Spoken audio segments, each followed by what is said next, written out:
Hi friends, welcome back to my channel. Friends, ನನಗೆ ಸ್ವಲ್ಪ cold ಆಗಿಬಿಟ್ಟಿದೆ. ಕೋಲ್ಡಾಗಿ ಸ್ವಲ್ಪ ಹುಷಾರಿಲ್ಲ. ಹಾಗಾಗಿ ನಾನು ನಿಮಗೆ ಇವತ್ತು ಸ್ಪೀಚ್ ಕೊಡ್ತಾಯಿಲ್ಲ ಫ್ರೆಂಡ್ಸ್. ಹಾಗೆಯೇ ಡೈರೆಕ್ಟಾಗಿ ನಾನು ನಿಮಗೆ ಒಂದು ಮನಿ ಸೇವಿಂಗ್ನ ಯಾವ ರೀತಿ ಮಾಡ್ಬೋದು ಅನ್ನೋದನ್ನ ನಾನು ವಿಡಿಯೋದಲ್ಲಿ ತಿಳಿಸ್ಕೊಡ್ತಾ ಇದ್ದೀನಿ ಫ್ರೆಂಡ್ಸ್. ಈಗ ಆಲ್ರೆಡಿ ನಿಮಗೆ ತಮಿಳಲ್ಲಿ ನೋಡಿ ಗೊತ್ತಾಗಿರಬೇಕು.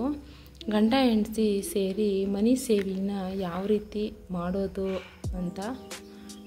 ಹೇಗೆ ಅಂತ ಹೇಳಿ ನಾನೀಗ ನಿಮಗೆ ತೋರಿಸ್ಕೊಡ್ತಾ ಇದ್ದೀನಿ ನೋಡಿ.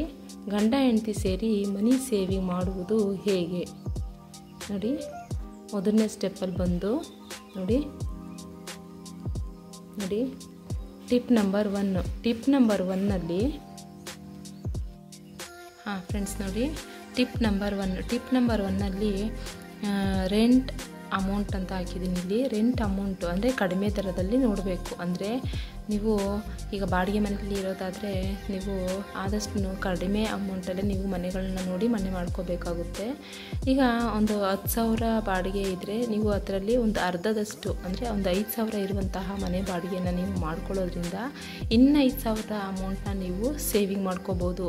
ನೀವು ಸುಮ್ಮನೆ ಕಾಸ್ಟ್ಲಿ ಮನೆಗಳಿಗೆಲ್ಲ ಹೋಗಿ, ಅಂದರೆ ಕಾಸ್ಟ್ಲಿ ರೆಂಟ್ ಇರುತ್ತಲ್ವ ಅಂಥ ಮನೆಗೆ ನೀವು ಬಾಡಿಗೆಗೆ ಹೋಗಿ ಸುಮ್ಮನೆ ಅಲ್ಲಿ ದುಡ್ಡು ಹಾಕೋ ಬದಲು ನೀವು ಅದರಲ್ಲಿ ಅರ್ಧ ಇರುವಂಥದ್ದು, ಅಂದರೆ ಈಗ ಒಂದು 10,000 ರೂಪಾಯಿ ಅಂದರೆ ಎಕ್ಸಾಂಪಲ್, ಈಗ ಒಂದು 10,000 ರೂಪಾಯಿ ಇದ್ದರೆ ಅದರಲ್ಲಿ ಒಂದು 5,000 ರೂಪಾಯಿ ಇರುವಂತಹ ಮನೆಗಳನ್ನ ನೋಡಿ.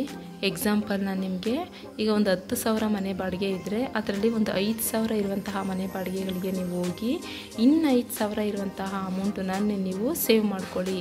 ಯಾಕೆ ಅಂತ ಹೇಳಿದ್ರೆ, ನೀವು ಬರೀ ಒಂದು ವರ್ಷ ಕಷ್ಟಪಟ್ಟು ನೀವು ಈಗ ನಾನು ತೋರಿಸುವಂಥ ಈ ಮೆಥಡ್ಗಳನ್ನೆಲ್ಲ ನೀವು ಫಾಲೋ ಮಾಡ್ಕೊಂಡು ಬರೋದ್ರಿಂದ ಖಂಡಿತವಾಗಿಯೂ ಫ್ರೆಂಡ್ಸ್ ನಾನು ಹೇಳ್ತೀನಿ, ಈ ಅಮೌಂಟನ್ನ ಈ ಮೆಥಡಲ್ಲಿ ನೀವು ಅಮೌಂಟನ್ನ ಸೇವ್ ಬಂದರೆ 1 ವರ್ಷ ಕಳೆಯೋದ್ರ ಒಳಗೆ, ಅಂದರೆ 1 ವರ್ಷ ಈ ವರ್ಷ ಮುಗಿದು ನೆಕ್ಸ್ಟ್ ವರ್ಷ ಬರೋದ್ರಲ್ಲೇ ನೀವು ಒಂದು ಅಮೌಂಟನ್ನ ಸೇವ್ ಮಾಡಿಕೊಂಡು ನಿಮ್ಮ ಕೈಯಲ್ಲಿ ಒಂದು 1 ಲಕ್ಷ ಆಗಿರ್ಬೋದು, 2 ಲಕ್ಷ ಆಗಿರ್ಬೋದು, ಆ ರೀತಿಯ ಒಂದು ಅಮೌಂಟನ್ನ ತೆಗೆದುಕೊಂಡು ನೀವು ಆದಷ್ಟು ನೀವು ಖರ್ಚನ್ನ ಕಡಿಮೆ ಮಾಡಿ ಉಳಿತಾಯ ಮಾಡಿ ಇಟ್ಕೊಂಡಂತಹ ಎಲ್ಲ ಹಣವನ್ನು ಸೇರಿಸಿ ನೀವು ಒಂದು, ಅಂದರೆ ಬಾಡಿಗೆ ಮನೇಲಿ ಏನಾದ್ರು ಇದ್ದರೆ ನೀವು ಆ ಮನೇನ ಲೀಸ್ಗಾದರೂ ಹಾಕ್ಸ್ಕೋಬಹುದು.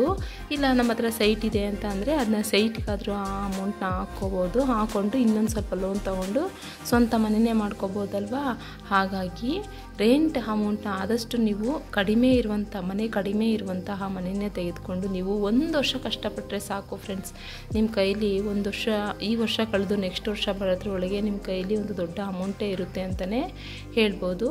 ಹಾಗಾಗಿ ಆದಷ್ಟು ನೀವು ಕಡಿಮೆ ಬಜೆಟ್ ಇರುವಂತಹ ಮನೆಯೇ ತೆಗೆದುಕೊಂಡು ನೀವು, ಅಂದರೆ ಈಗ ಒಂದು ಫ್ಯಾಮಿಲಿಲಿ 4 ಜನ 5 ಜನ ಇದ್ದೀರಾ ಅಂತ ಅಂದರೆ ನೀವು ಒಂದು ರೂಮು, ಒಂದು ಹಾಲು, ಅಂದರೆ ಒಂದು ಬೆಡ್ರೂಮು, ಒಂದು ಹಾಲು, ಒಂದು ಕಿಚನ್ನು, ಒಂದು ವಾಶ್ರೂಮು ಇಷ್ಟಾದರೆ ಸಾಕಾಗುತ್ತೆ. ಇದನ್ನೇ ನೀವು ಕಡಿಮೆ ಬಜೆಟ್ ಇರುವಂತಹ ಒಂದು ರೆಂಟ್ಗೆ ತೆಗೆದುಕೊಂಡು ಇನ್ನು ಬಾಕಿ ಅಮೌಂಟ್ನೆಲ್ಲ ಸೇವ್ ಮಾಡ್ಕೊಂಡು ಬರೋದ್ರಿಂದ ಈ ವರ್ಷ ಕಳೆದು ಮುಂದಿನ ವರ್ಷಕ್ಕೆ ನಿಮಗೆ ಅದೇ ಅಮೌಂಟನ್ನು ನೀವು ಸೇವ್ ಬಂದರೆ ಅದರಲ್ಲೇ ನೀವು 1 ಲಕ್ಷನೋ ಇಲ್ಲ 1-2 ಲಕ್ಷನೋ ಅಮೌಂಟನ್ನ ಕೈಯಲ್ಲಿ ಸೇರಿಸ್ಕೊಂಡು ಒಂದು ದೊಡ್ಡ ರೀತಿಯಲ್ಲೇ ಅಮೌಂಟನ್ನ ನೀವು ಕೈಲಿ ಇಟ್ಕೊಂಡು ಒಂದು ಮನೆಯೇ ಲೀಸ್ಗೆ ಹಾಕ್ಸ್ಕೋಬೋದು ಅಂತಲೇ ಹೇಳ್ಬೋದು. ನೆಕ್ಸ್ಟು 2ನೇ ಟಿಪ್ಪಲ್ಲಿ ಬಂದು ನೋಡಿ, ಟಿಪ್ ನಂಬರ್ 2. 2ನೇ ಟಿಪ್ಪಲ್ಲಿ ಬಂದು ಶಾಪಿಂಗ್ ಆಫರ್ಸು ನೋಡಿ. ಈಗ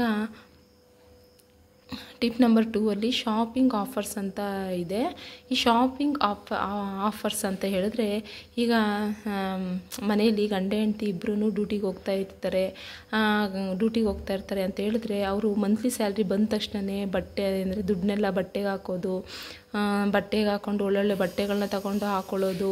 ಈಗ ಯಾರೋ ಒಬ್ಬರು ಚೆನ್ನಾಗಿದೆ ಡ್ರೆಸ್ ಹಾಕಿದ್ದಾರೆ ಅಂತಂದರೆ ಇವರು ಅದೇ ರೀತಿ ಇರುವಂಥ ಡ್ರೆಸ್ನ ತೆಗೆದುಕೊಳ್ಳೋದು. ಇಲ್ಲ ಯಾರಾದರೂ ಒಂದು ಸ್ಯಾರಿ ಹಾಕ್ಕೊಂಡಿದ್ದಾರೆ ಅಂತೇಳಿ ಇವರು ಅದೇ ರೀತಿ ಸ್ಯಾರಿನ ತಗೊಂಡು ಹಾಕೊಳ್ಳೋದು. ಈ ರೀತಿ ಹಣ ಎಲ್ಲ ವೇಸ್ಟ್ ಮಾಡೋದ್ರ ಬದಲು ನೀವು, ಅಂದರೆ ಈಗ ಯಾರೋ ಮಾಡ್ತಾರೆ ಅಂತ ಹೇಳಿದ್ರೆ ನಾವು ಮಾಡೋಕ್ಕೆ ಹೋಗಬಾರ್ದು. ನಮಗೆ ಬೇಕಾ, ಅವಶ್ಯಕತೆ ಇದೆಯಾ, ಅದಕ್ಕೆ ಮಾತ್ರ ನಮಗೆ ಅವಶ್ಯಕತೆ ಇದ್ದರೆ ಮಾತ್ರ ಅದನ್ನು ತೆಗೆದುಕೊಂಡು, ಅವಶ್ಯಕತೆ ಇರಲ್ವಲ್ಲ ಅದಕ್ಕೆಲ್ಲ ಸುಮ್ಮನೆ ಅಮೌಂಟನ್ನ ಹಾಕಿ ವೇಸ್ಟ್ ಮಾಡೋದ್ರ ಬದಲು ನಾವು ಆ ಅಮೌಂಟ್ನೇ ಒಂದು ಸೇವಿಂಗ್ ಮಾಡ್ಕೋಬೋದು ಅಂತಲೇ ಹೇಳ್ಬೋದು. ಅಂದರೆ ನಿಮ್ಮನ್ನ ಬಟ್ಟೆಗಳನ್ನ ತಗೋಬೇಡಿ ಅಂತ ನಾನೇನು ಹೇಳ್ತಾ ಇಲ್ಲ, ತಗೊಳ್ಳಿ. ಆದಷ್ಟು ಫ್ರೆಂಡ್ಸ್ ಕಡಿಮೆ ಬಟ್ಟೆಗಳನ್ನೇ ತಗೊಂಡು ಹಾಕೊಳ್ಳಿ ಅಂತಲೇ ಹೇಳ್ಬೋದು. ಸುಮ್ಮನೆ ಬಟ್ಟೆ ಮೇಲೆಲ್ಲ ದುಡ್ಡು ಹಾಕೋಕ್ಕೆ ಹೋಗಬೇಡಿ. ಮತ್ತು ಈಗ ನೀವು ಮಾಲ್ಗಳಿಗೆಲ್ಲ ಹೋಗ್ತೀರಾ, ಇಲ್ಲ ಅಂದರೆ ಒಂದು ಚೆನ್ನಾಗಿರುವಂತಹ ಶೋರೂಮ್ಗೆ ಹೋಗ್ತೀರಾ ಬಟ್ಟೆ ತೊಗೊಳೋಕ್ಕೆ ಅಂತೇಳಿ, ಅಲ್ಲೆಲ್ಲ ಹೋಗಿ ನೀವು ತೊಗೊಳೋದ್ರಿಂದ ಅಲ್ಲೆಲ್ಲ ಕಾಸ್ಟ್ಲಿ ಇರುತ್ತಲ್ವ. ಅದ್ರ ಬದಲು ನೀವು ಈ ಕಾಸ್ಟ್ಲಿ ಸಿಗುವಂತಹ ಮಾಲ್ಗಳಿಗೆ ಇಲ್ಲಿ ಎಲ್ಲ ಹೋಗೋದ್ರ ಬದಲು ನೀವು ಚೆನ್ನಾಗಿ ಸಿಗುವಂತಹ ಒಂದು ಚಿಕ್ಕ ಅಂಗಡಿಲೇ ಹೋಗಿ ನೀವು ಆಫರ್ಗಳ ಮೇಲೆ ಬಿಟ್ಟಿರ್ತಾರೆ ನೋಡಿ, ಒಂದು 50% ಆಫರು, ಒಂದು 60-70% ಆಫರ್ ಮೇಲೆ ಬಿಟ್ಟಿರ್ತಾರೆ ನೋಡಿ, ಅಂಥ ಆಫರ್ಗಳ ಮೇಲೆ ಬಿಟ್ಟಿದ್ದಾಗ ನೀವು ಅಂದರೆ ಹಬ್ಬಗಳ ಹತ್ರ ಇದ್ದಾಗೆಲ್ಲ ಒಂದು ಆಫರ್ ಮೇಲೆ ಬಟ್ಟೆಗಳನ್ನ ಬಿಡ್ತಾರೆ.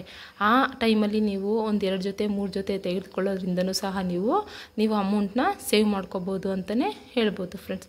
ಆದಷ್ಟು ನೀವು ಬಟ್ಟೆಗೆ ಅಂದರೆ ನಿಮ್ಮ ಅಂದರೆ ಸ್ಯಾಲ್ರಿ ತಗೊಂಡಂಥ ಅಮೌಂಟನ್ನ ನೀವು ಬಟ್ಟೆಗೆ ಹಾಕೋದ್ರ ಬದಲು ಆದಷ್ಟು ನೀವು ಸೇವ್ ಮಾಡಿ ಇಟ್ಕೊಳ್ಳಿ ಅಂತಲೇ ಹೇಳ್ಬೋದು ಫ್ರೆಂಡ್ಸ್. ಇದು ಒಂದು ಮೆಥಡಲ್ಲಿ ಹೇಳ್ಬೋದು. ನೆಕ್ಸ್ಟು ನೋಡಿ, ಟಿಪ್ ನಂಬರ್ 3 ಏನಂತ ಅಂದರೆ, ಈಗ ಮನೇಲಿ ನಾವು ಗ್ಯಾಸ್ ಯೂಸ್ ಮಾಡ್ತೀವಿ. ಈ ಗ್ಯಾಸ್ ಸೇವಿಂಗು ಒಂದು 60 ದಿನ 70 ದಿನದಲ್ಲಿ ಗ್ಯಾಸ್ ಬರುತ್ತೆ ಅಷ್ಟೇ ಅಂತ ಅನ್ನೋದಾದರೆ, ಈಗ ನಾವು ಈಗ ಗ್ಯಾಸ್ ಯೂಸ್ ಮಾಡ್ತಾಯಿದ್ದೀವಿ ಅಂತ ಅಂದಾಗ ಆದಷ್ಟು ನಾವು ಗ್ಯಾಸು ಒಂದು ಮುಕ್ಕಾಲು ತಿಂಗಳು 2 ತಿಂಗಳು ತನಕ ಅದು ಬರಬೇಕು. ಆ ರೀತಿ ನಾವು ನೋಡ್ಕೋಬೇಕಾಗುತ್ತೆ. ಅಂದರೆ ಇಲ್ಲಿ ನಾವು ಗ್ಯಾಸ್ನ ಆನ್ ಮಾಡಿರ್ತೀವಿ, ಗ್ಯಾಸ್ ಆನ್ ಮಾಡಿಬಿಟ್ಟು ನಾವು ಮೊಬೈಲ್ ಇಟ್ಕೊಂಡು ಬಂದು ಅಲ್ಲಿ ಕೂತ್ಕೊಂಡು TV ನೋಡ್ತಾನೋ ಇಲ್ಲ ಮೊಬೈಲ್ ನೋಡ್ತಾನೋ ಕೂತ್ಕೊಬಿಡ್ತೀವಿ. ನಮಗೆ ಅಲ್ಲಿ ಗ್ಯಾಸ್ ಆನ್ ಮಾಡಿರೋದೇ ಮರ್ತೋಗ್ಬಿಟ್ಟಿರುತ್ತೆ. ಆಗ ಸುಮ್ಮನೆ ಗ್ಯಾಸು ಹೋಗ್ತಾ ಇರುತ್ತೆ, ಸುಮ್ಮನೆ ವೇಸ್ಟಾಗಿ ಅದು ಹೋಗ್ತಾ ಇರುತ್ತಲ್ವ. ಮತ್ತು ಈಗ ಯಾರಾದರೂ ಈಗ ಗ್ಯಾಸಲ್ಲಿ ಅಡುಗೆನೋ ಇಲ್ಲ ಕಾಫಿನೋ ಟೀನೋ ಏನಾದ್ರು ಮಾಡ್ತಾ ಇರ್ತೀರಾ, ಆಗ ಯಾವ್ದಾದ್ರು ಕಾಲ್ ಬಂತು ಇಲ್ಲ ಯಾವ್ದಾದ್ರು ಒಂದು ಸೀರಿಯಲ್ ಇಂಪಾರ್ಟೆಂಟ್ ಆದಂಥ ಬಂತು ಅಂತ ಅಂದಾಗ ನೀವು ಗ್ಯಾಸ್ನೇ ಮರ್ತು ಬಿಡ್ತೀರಾ. ಅದು ಗ್ಯಾಸ್ ಮೇಲೆ ಏನು ಇಟ್ಟಿದ್ದೀವಿ ಅನ್ನೋದನ್ನೇ ನೀವು ಮರ್ತುಬಿಟ್ಟು ಬಂದು ಕೂತ್ಕೊಂಡು TV ನೋಡೋದಾಗಿರ್ಬೋದು, ಇಲ್ಲ ಒಂದು ಮೊಬೈಲ್ ಇಂಟ್ರೆಸ್ಟಾಗಿ ನೋಡೋದಾಗಿರ್ಬೋದು, ಇಲ್ಲ ಯಾವ್ದಾದ್ರು ಕಾಲ್ ಬಂತು ಅಂತೇಳಿ ಕಾಲಲ್ಲಿ ನೀವು ಮಾತಾಡೋದಾಗಿರ್ಬೋದು. ಈ ರೀತಿಯೆಲ್ಲ ನೀವು ಮಾಡೋದ್ರಿಂದ ಸುಮ್ಮನೆ ವೇಸ್ಟಾಗಿ ಗ್ಯಾಸು ಹೋಗುತ್ತೆ. ಮತ್ತು ಆದಷ್ಟು ನೀವು ಗ್ಯಾಸ್ ಅಂದರೆ ಸ್ಟವ್ನ ನೀವು ಲೋ ಫ್ಲೇಮಲ್ಲಿ ಇಟ್ಕೊಂಡೇ ನೀವು ಅಡುಗೆ ಮಾಡ್ಕೊಳ್ಳೋದ್ರಿಂದನೂ ಸಹ ನೀವು ಗ್ಯಾಸ್ ಸೇವಿಂಗ್ ಮಾಡ್ಬೋದು ಅಂತಲೂ ಸಹ ನಾನು ಹೇಳ್ತೀನಿ ಫ್ರೆಂಡ್ಸ್. ಈ ರೀತಿ ಸಹ ಮಾಡೋದ್ರಿಂದನೂ ನೀವು ಒಂದು ಗ್ಯಾಸ್ನೂ ಸಹ ಸೇವಿಂಗ್ ಮಾಡಿಕೊಂಡು ಅದರಲ್ಲೂ ಸಹ ಅಮೌಂಟನ್ನ ಉಳಿಸ್ಬೋದು ಅಂತಲೇ ಹೇಳ್ತೀನಿ. ನೆಕ್ಸ್ಟು ಟಿಪ್ ನಂಬರ್ 4 ನೋಡಿ. ಟಿಪ್ ನಂಬರ್ 4ಅಲ್ಲಿ ಎಲೆಕ್ಟ್ರಾನಿಕ್ ಐಟಮ್ಸ್ ಅಂತ ಹೇಳಿದ್ರೆ, ಈಗ TV ಆಗಿರ್ಬೋದು, ಮಿಕ್ಸಿ ಆಗಿರ್ಬೋದು, ಫ್ರಿಜ್ಜು, ವಾಷಿಂಗ್ ಮಿಷಿನು, ಈ ರೀತಿ. ಅಂದರೆ TV ಅಂತ ಹೇಳಿದ್ರೆ, ಈಗ TVನ ಯಾರೂ ನೋಡ್ತಾನೆ ಇರಲ್ಲ, ಸುಮ್ಮನೆ TV ಓಡ್ತಾ ಇರುತ್ತೆ. ಹಾಗಾಗಿ ಈಗ TV ಹಾಕ್ಬಿಟ್ಟು ಯಾರೂ ನೋಡ್ತಾ ಇರಲ್ಲ, ರೂಮಲ್ಲಿ ಓಡಾಡ್ತಾ ಇರ್ತೀರಾ, ಇಲ್ಲ ಹಾಲಲ್ಲಿ ಓಡಾಡ್ತಾ ಇರ್ತೀರಾ, ಇಲ್ಲ ಅಡುಗೆ ಮನೇಲಿ ಇರ್ತೀರಾ, ಈ ರೀತಿ ಸುಮ್ಮನೆ TV ಓಡ್ತಾ ಇರುತ್ತೆ. ಸುಮ್ಮನೆ ಅವಶ್ಯಕತೆ ಇಲ್ಲದೆವರು ಸಹ TV ಓಡ್ತಾ ಇರುತ್ತೆ. ಹಾಗಾಗಿ ಕರೆಂಟ್ ಬಿಲ್ ಬರುತ್ತೆ ಅಂತಲೇ ಹೇಳ್ಬೋದು. ನೆಕ್ಸ್ಟ್ ಮಿಕ್ಸಿನ ಮಾಡ್ತೀವಿ ಸಾಮಾನ್ಯವಾಗಿ ನಾವು ಅಂತ ಹೇಳಿದ್ರೆ, ಮಿಕ್ಸಿನ ಮತ್ತೆ ಆ ಪ್ಲಗ್ನ ತೆಗೆದು ಹಾಕಬೇಕಾಗುತ್ತಲ್ಲ ಅಂತ ಹೇಳಿ ಡೈರೆಕ್ಟ್ಗೆ ನಾವು ಕನೆಕ್ಟ್ ಕೊಟ್ಬಿಟ್ಟಿರ್ತೀವಿ. ಅದನ್ನ ತೆಗಿಯೋದೇ ಇಲ್ಲ ನಾವು. ಅಂದರೆ ಬೇಕಾದಾಗ ನಾವು ಮಿಕ್ಸಿದು ಒಂದು ಸ್ವಿಚ್ ಇರುತ್ತಲ್ಲ, ಆ ಸ್ವಿಚ್ಗೆ ಹಾಕ್ಕೊಂಡು ಅದನ್ನ ಆಫ್ ಮಾಡಿ ಇಟ್ಕೊಳ್ಳೋಣ ಅಂತ ಅನ್ನೋದೇ ಇಲ್ಲ. ಡೈರೆಕ್ಟಾಗಿ ಹಾಕಿ ಬಿಟ್ಬಿಟ್ಟಿರ್ತೀವಲ್ವ, ಹಾಗಾಗಿನೂ ಸಹ ಅದು ಅಂದರೆ ಕರೆಂಟು ಅದು ಹೋಗ್ತಾನೇ ಇರುತ್ತೆ ಅಂತಲೇ ಹೇಳ್ಬೋದು ನೋಡಿ. ಹಾಗಾಗಿ ಮಿಕ್ಸಿ ಅಂತ ನಾನಿಲ್ಲಿ ಆ್ಯಡ್ ಮಾಡಿದ್ದೀನಿ. ನೆಕ್ಸ್ಟ್ ಫ್ರಿಜ್ಜಲ್ಲೂ ಸಹ ಈಗ ಬೇಕಾದಂತಹ ಥಿಂಗ್ಸ್ಗಳನ್ನ ಮಾತ್ರ ಇಟ್ಕೊಂಡು ನಾವು ಯೂಸ್ ಮಾಡಬೇಕಾಗುತ್ತೆ. ಈಗ ಬೇಡದೇ ಥಿಂಗ್ಸ್ನೆಲ್ಲ ಇಟ್ಕೊಂಡು, ಅಂದರೆ ಈಗ ಚೆನ್ನಾಗಿರುವಂಥ ತರಕಾರಿಗಳಾಗಿರ್ಬೋದು, ಇಲ್ಲ ಫ್ರೂಟ್ಸ್ಗಳಾಗಿರ್ಬೋದು, ಇದನ್ನೆಲ್ಲ ಚೆನ್ನಾಗಿರೋದನ್ನ ಇಟ್ಕೊಂಡು ನಾವು ಯೂಸ್ ಮಾಡೋದ್ರಿಂದ ನಮಗೆ ಫ್ರಿಜ್ನ ಅವಶ್ಯಕತೆ ಇರುತ್ತೆ. ಆಗ ಮಾತ್ರ ನಾವು ಫ್ರಿಜ್ನ ಯೂಸ್ ಮಾಡ್ಕೊಳ್ಳೋಣ. ಈಗ ಈಗ ತರಕಾರಿಗಳೆಲ್ಲ ಕೊಳ್ತೋಗಿರುತ್ತೆ, ಮತ್ತು ನಾವು ಏನೇ ಥಿಂಗ್ಸ್ಗಳು ಇಟ್ಟಿದ್ರೂ ಸಹ ಫ್ರಿಜ್ಜಲ್ಲಿ ಕೊಳ್ತೋಗ್ಬಿಡ್ತಿರುತ್ತೆ. ಆದರೂ ಸಹ ಫ್ರಿಜ್ ಓಡ್ತಾ ಇರುತ್ತೆ, ಸುಮ್ಮನೆ ಫ್ರಿಜ್ ಓಡಿಸ್ತಾ ಇರ್ತೀವಿ. ಈ ರೀತಿಯಲ್ಲೂ ಸಹ ನಾವು ಮಾಡೋದ್ರಿಂದ ಅಂದರೆ ಎಲೆಕ್ಟ್ರಾನಿಕ್ ಬಿಲ್ಲು ಅಂದರೆ ಕರೆಂಟ್ ಬಿಲ್ಲು ಜಾಸ್ತಿ ಬರುತ್ತಲ್ವ, ಇದರಿಂದನೂ ಸಹ ನಾವು ಸೇವ್ ಮಾಡ್ಬೋದು ಅಂತಲೇ ಹೇಳ್ಬೋದು. ನೆಕ್ಸ್ಟು ವಾಷಿಂಗ್ ಮಿಷಿನ್ ಅಂತ ಹೇಳಿದ್ರೆ, ಈಗ ಕೆಲವ್ರ ಮನೆಗಳಲ್ಲಿ ಡೈಲಿ ಬಟ್ಟೆಗಳು ಹಾಕ್ತಾ ಇರ್ತಾರೆ ಫ್ರೆಂಡ್ಸ್. ಬಟ್ಟೆಗಳೇ ಹಾಕ್ತಾರೆ ಅಂತ ಹೇಳಿದ್ರೆ, ಒಂದಿನ ಬಿಟ್ಟು ಒಂದಿನನೋ ಇಲ್ಲ ವಾರಕ್ಕೆ 1-2 ಸಲನೋ 3 ಸಲನೋ ಬಟ್ಟೆಗಳನ್ನ ಹಾಕ್ಕೊಂಡು ನಾವು ವಾಷಿಂಗ್ ಮಿಷಿನ್ನ ಯೂಸ್ ಮಾಡ್ಕೋಬೇಕು. ಆದರೆ ಅದನ್ನು ಬಿಟ್ಟು ಅವರು ಡೈಲಿ ಬಟ್ಟೆಗಳು ಹಾಕೋದ್ರಿಂದನೂ ಡೈಲಿ ಬಟ್ಟೆ ಹಾಕ್ತಾಯಿದ್ರೆ ಏನಾಗುತ್ತೆ ಹೇಳಿ, ಆ ಮಿಷಿನೂ ಹಾಳಾಗುತ್ತೆ, ಜೊತೆಗೆ ಕರೆಂಟ್ ಬಿಲ್ಲು ಸಹ ಜಾಸ್ತಿನೇ ಬರುತ್ತೆ ಅಲ್ವಾ. ಆದರೆ ನಾವು ಏನು ಗಮನದಲ್ಲಿ ಇಟ್ಕೋಬೇಕು ಅಂತ ಹೇಳಿದ್ರೆ, ಈಗ ನಮ್ಮ ಕೈಲಿ ಯಾವುದ್ಯಾವುದು ಅಂದರೆ ದೊಡ್ಡ ದೊಡ್ಡ ಬೆಡ್ಶೀಟ್ ಆಗಿರ್ಬೋದು, ಮತ್ತು ಸ್ಪ್ರೆಡ್ಗಳಾಗಿರ್ಬೋದು, ಇಲ್ಲ ಇದು ಕಾಟನ್ ಬಟ್ಟೆಗಳಾಗಿರ್ಬೋದು, ಇಲ್ಲ ಜೀನ್ಸ್ ಪ್ಯಾಂಟು ಮತ್ತು ಶರ್ಟ್ಗಳು, ಇಂಥವನ್ನೆಲ್ಲ ನಾವು ಆದಷ್ಟು ನಾವು ವಾಷಿಂಗ್ ಮಿಷಿನ್ಗೆ ಹಾಕೊಳ್ಳೋಣ. ಈಗ ಚಿಕ್ಕ ಪುಟ್ಟ ಬಟ್ಟೆಗಳನ್ನೆಲ್ಲ ಏನಕ್ಕೆ ನಾವು ವಾಷಿಂಗ್ ಮಿಷಿನ್ಗೆ ಹಾಕಬೇಕಲ್ವ, ಅದನ್ನೆಲ್ಲ ನಾವು ಕೈಯಲ್ಲೇ ವಾಶ್ ಮಾಡ್ಕೊಳ್ಳೋದ್ರಿಂದ ನಾನು ಆದಷ್ಟು ಫ್ರೆಂಡ್ಸ್ ನಾನು ಈ ರೀತಿಯೇ ಮಾಡೋದು. ಈಗ ನಾವು ವಾಷಿಂಗ್ ಮಿಷಿನ್ಗೆ ಏನು ಮಾಡ್ತೀವಿ ಅಂತ ಹೇಳಿದ್ರೆ, ನಮ್ಮ ಕೈಲಿ ಯಾವುದು ವಾಶ್ ಮಾಡೋಕ್ಕಾಗಲ್ಲ ಅದನ್ನು ಮಾತ್ರ ಹಾಕೋತೀನಿ. ಇನ್ನು ನಮ್ಮ ಕೈಲಿ ಯಾವುದೇದು ವಾಶ್ ಮಾಡ್ಬೋದು ಅದನ್ನೆಲ್ಲ ನಾವು ಕೈಯಿಂದನೇ ವಾಶ್ ಮಾಡ್ಕೊಳ್ಳೋದ್ರಿಂದ ನಮ್ಮ ಹೆಲ್ತು ಚೆನ್ನಾಗಿರುತ್ತೆ, ಮತ್ತು ಎಕ್ಸಸೈಸ್ ಮಾಡ್ದಂಗೆ ಆಗುತ್ತೆ. ಮತ್ತು ನಾವು ಸುಮ್ಮನೆ ವೇಸ್ಟಾಗಿ ಈಗ ಟೈಮ್ ಪಾಸ್ ಮಾಡ್ತಾ ಇರ್ತೀವಿ, ಅದ್ರ ಬದಲು ನಾವು ಈ ರೀತಿ ಸಣ್ಣ ಪುಟ್ಟ ಕೆಲಸಗಳನ್ನ ಮಾಡೋದ್ರಿಂದ ನಮಗೆ ಹೆಲ್ತ್ ಚೆನ್ನಾಗಿರುತ್ತೆ, ಮತ್ತು ನಾವು ಆರೋಗ್ಯವಾಗಿರ್ತೀವಿ, ಟೈಮ್ ಪಾಸ್ ಆಗುತ್ತೆ ಅಂತಲೇ ಹೇಳ್ಬೋದು. ಹಾಗಾಗಿ ಈ ಮೆಥಡಲ್ಲೂ ಸಹ ನಾವು ಹಣವನ್ನು ಸೇವ್ ಮಾಡ್ಬೋದು ಅಂತಲೇ ಹೇಳ್ಬೋದು ಫ್ರೆಂಡ್ಸ್. ನೆಕ್ಸ್ಟ್ ಬಂದು ನೋಡಿ ಟಿಪ್ ನಂಬರ್ 5. ಟಿಪ್ ನಂಬರ್ 5ಅಲ್ಲಿ ನೋಡಿ, ಟಾರ್ಗೆಟ್ ಗೋಲ್ಡ್ ಸೇವಿಂಗ್ ಅಂತ ಅಂದರೆ ನೋಡಿ, ಟಿಪ್ಸ್ ನಂಬರ್ 5ಅಲ್ಲಿ ಟಾರ್ಗೆಟ್ ಗೋಲ್ಡ್ ಸೇವಿಂಗ್ ಅಂತ ಆ್ಯಡ್ ಮಾಡಿದ್ದೀನಿ. ಅದು ಏನಕ್ಕೆ ಅಂತ ಹೇಳಿದ್ರೆ ಫ್ರೆಂಡ್ಸ್, ಟಾರ್ಗೆಟ್ ಗೋಲ್ಡ್ ಸೇವಿಂಗ್ ಅಂತ ಅಂದರೆ ಒಂದು ವರ್ಷದಲ್ಲಿ ನಾವು ಏನು ಮಾಡಬೇಕಾಗುತ್ತೆ ಅಂತ ಅಂದರೆ, ನಮ್ಮಲ್ಲಿ ಸೇವ್ ಮಾಡಿದಂಥ ಅಮೌಂಟ್ಗಳನ್ನೆಲ್ಲ ತೊಗೊಂಡೋಗಿ ನಾವು ಗೋಲ್ಡ್ ಮೇಲೆ ಇನ್ವೆಸ್ಟ್ ಮಾಡೋದ್ರಿಂದ, ಈ ವರ್ಷ ಅಮೌಂಟನ್ನ ನಾವು ಸೇವ್ ಮಾಡಿ ಗೋಲ್ಡ್ ಮೇಲೆ ಇನ್ವೆಸ್ಟ್ ಮಾಡಿದ್ರೆ ನೆಕ್ಸ್ಟ್ ಈ ವರ್ಷ ಬಿಟ್ಟು ನೆಕ್ಸ್ಟ್ ವರ್ಷ ನಾವು ಗೋಲ್ಡ್ ಮೇಲೆ ಸೇವ್ ಮಾಡಿದಂತಹ ಅಮೌಂಟನ್ನ ನಾವು ತೆಗೆದುಕೊಂಡಾಗ ಆ ದುಡ್ಡಿಂದನೂ ಸಹ ನಾವು ಏನು ಮಾಡ್ಬೋದು ಹೇಳಿ, ಒಂದು ಮನೇನ ಲೀಸ್ಗಾದರೂ ಹಾಕ್ಸ್ಕೋಬೋದು, ಇಲ್ಲ ಅದು ಬಿಟ್ಟು ಇನ್ನೊಂದು ಒಡವೆನಾರು ತೊಗೋಬೋದು. ಒಡವೆ ಇದ್ದಷ್ಟು ಹಣ ನಮ್ಮ ಹತ್ರ ಇದ್ದಂಗೆ ಅಲ್ವಾ, ಹಣನಾದ್ರೂ ಇರಬೇಕು, ಇಲ್ಲ ಒಡವೆನಾದರೂ ಇರಬೇಕು. ಹಾಗಾಗಿ ಈ ರೀತಿಯೂ ಸಹ ನಾವು ಆದಷ್ಟು ಸೇವ್ ಮಾಡಿದಂಥ ಹಣವನ್ನು ನಾವು ಗೋಲ್ಡ್ ಮೇಲೇ ಆದಷ್ಟು ನಾವು ಗೋಲ್ಡ್ ಮೇಲೆ ನಾವು ಹಾಕೋದ್ರಿಂದ ಒಂದು ವರ್ಷದಲ್ಲಿ ಎಷ್ಟು ಬರುತ್ತೆ ಒಂದು ವರ್ಷದಲ್ಲಿ ಎಷ್ಟು ಬರುತ್ತೆ ಒಂದು ವರ್ಷ ತನಕ ಇನ್ವೆಸ್ಟ್ ಮಾಡಿ, ಈ ವರ್ಷ ಕಳೆದು ನೆಕ್ಸ್ಟ್ ವರ್ಷ ಬಂದಾಗ ನಾವು ಅದ್ರ ಮೇಲೆ ಹಾಕಿದಂತಹ ದುಡ್ಡನ್ನ ತೆಗೆದುಕೊಳ್ಳೋದ್ರಿಂದನೂ ಒಂದು ಗೋಲ್ಡ್ ಆದರೂ ಬರುತ್ತೆ, ಇಲ್ಲ ಅಮೌಂಟ್ ಆದರೂ ಬರುತ್ತೆ. ಈಗ ಗೋಲ್ಡೇ ಬರುತ್ತೆ ಅಂತಂದ್ರೂ ನಮಗೆ ಮುಂದೆ ಬರುವಂತಹ ಪ್ರಾಬ್ಲಮ್ಸ್ಗಳು ನಮ್ಗೆ ಏನಾರು ಗೊತ್ತಿರುತ್ತಾ? ಇಲ್ಲ ಅಲ್ವಾ. ಈಗ ಮುಂದೆ ಏನಾದರೂ ಅಕಸ್ಮಾತ್ ಯಾರಿಗೂ ಪ್ರಾಬ್ಲಮ್ ಬರೋದು ಬೇಡ, ಆದರೆ ನಾನು ಎಕ್ಸಾಂಪಲ್ ಕೊಡ್ತಾ ಇರೋದು ನಿಮಗೆ. ಈಗ ಗೋಲ್ಡ್ ಮೇಲೆ ನಾವು ಇನ್ವೆಸ್ಟ್ ಮಾಡಿರ್ತೀವಲ್ವ, ಗೋಲ್ಡ್ ಮೇಲೆ ಇನ್ವೆಸ್ಟ್ ಮಾಡಿಟ್ಕೊಂಡು ನಾವು ಅಮೌಂಟ್ನ ಒಂದು ಗೋಲ್ಡ್ನೇ ಪರ್ಚೇಸ್ ಮಾಡಿರ್ತೀವಿ. ಆಗ ನಮಗೆ ಮುಂದೆ ಏನಾದ್ರು ಪ್ರಾಬ್ಲಮ್ ಬಂತು ಅಂತ ಹೇಳಿದ್ರೆ ಗೋಲ್ಡಾರು ತೆಗೆದುಕೊಂಡೋಗಿ ಇಟ್ಬಿಟ್ಟು ನಾವು ಆ ಪ್ರಾಬ್ಲಮ್ನ ಸಾಲ್ವ್ ಮಾಡ್ಕೋಬೋದು. ಇಲ್ಲ ಗೋಲ್ಡ್ ಇದೆ ಅಂತ ಹೇಳಿದ್ರೆ ಅಮೌಂಟು ನಮ್ಮ ಹತ್ರ ಇದ್ದಂಗೆ ಅಲ್ವಾ. ಹಾಗಾಗಿ ಇಲ್ಲ ಗೋಲ್ಡ್ ಇದೆ, ಅದನ್ನ ನಾನು ಸೇಲಾದರೂ ಮಾಡಿ ನಾನು ಒಂದು ಅಮೌಂಟ್ ತೊಗೊಂಡು ಅದನ್ನ ನಾನು ಹೊಸ್ದಾಗಿ ಮನೆ ಮಾಡ್ತಾಯಿದ್ದೀನಿ, ಮನೆ ಮೇಲೆ ಹಾಕ್ತೀನಿ ಅಂತಲೂ ಸಹ ನಾವು ಹಾಕ್ಬೋದು.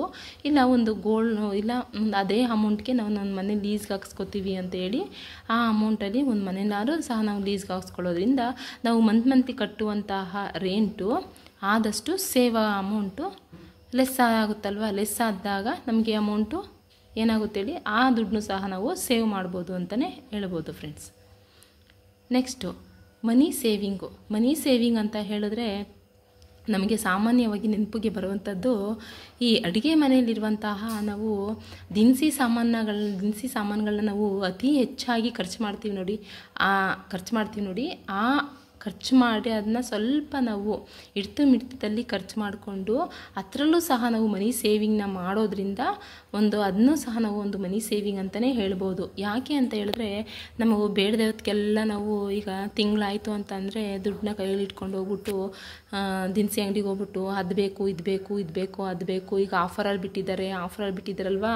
ಈಗ 1/get 1 ಫ್ರೀ ಅಂತ ಇದೆ, ಒಂದು ತೊಗೊಂಡ್ರೆ ಇನ್ನೊಂದು ಫ್ರೀ ಕೊಡ್ತಾರೆ ಅಂತ ಹೇಳಿ ಜಾಸ್ತಿ ಅಮೌಂಟ್ ಕೊಟ್ಬಿಟ್ಟು ನಾವು ಅದನ್ನು ತೊಗೊಳ್ತೀವಿ.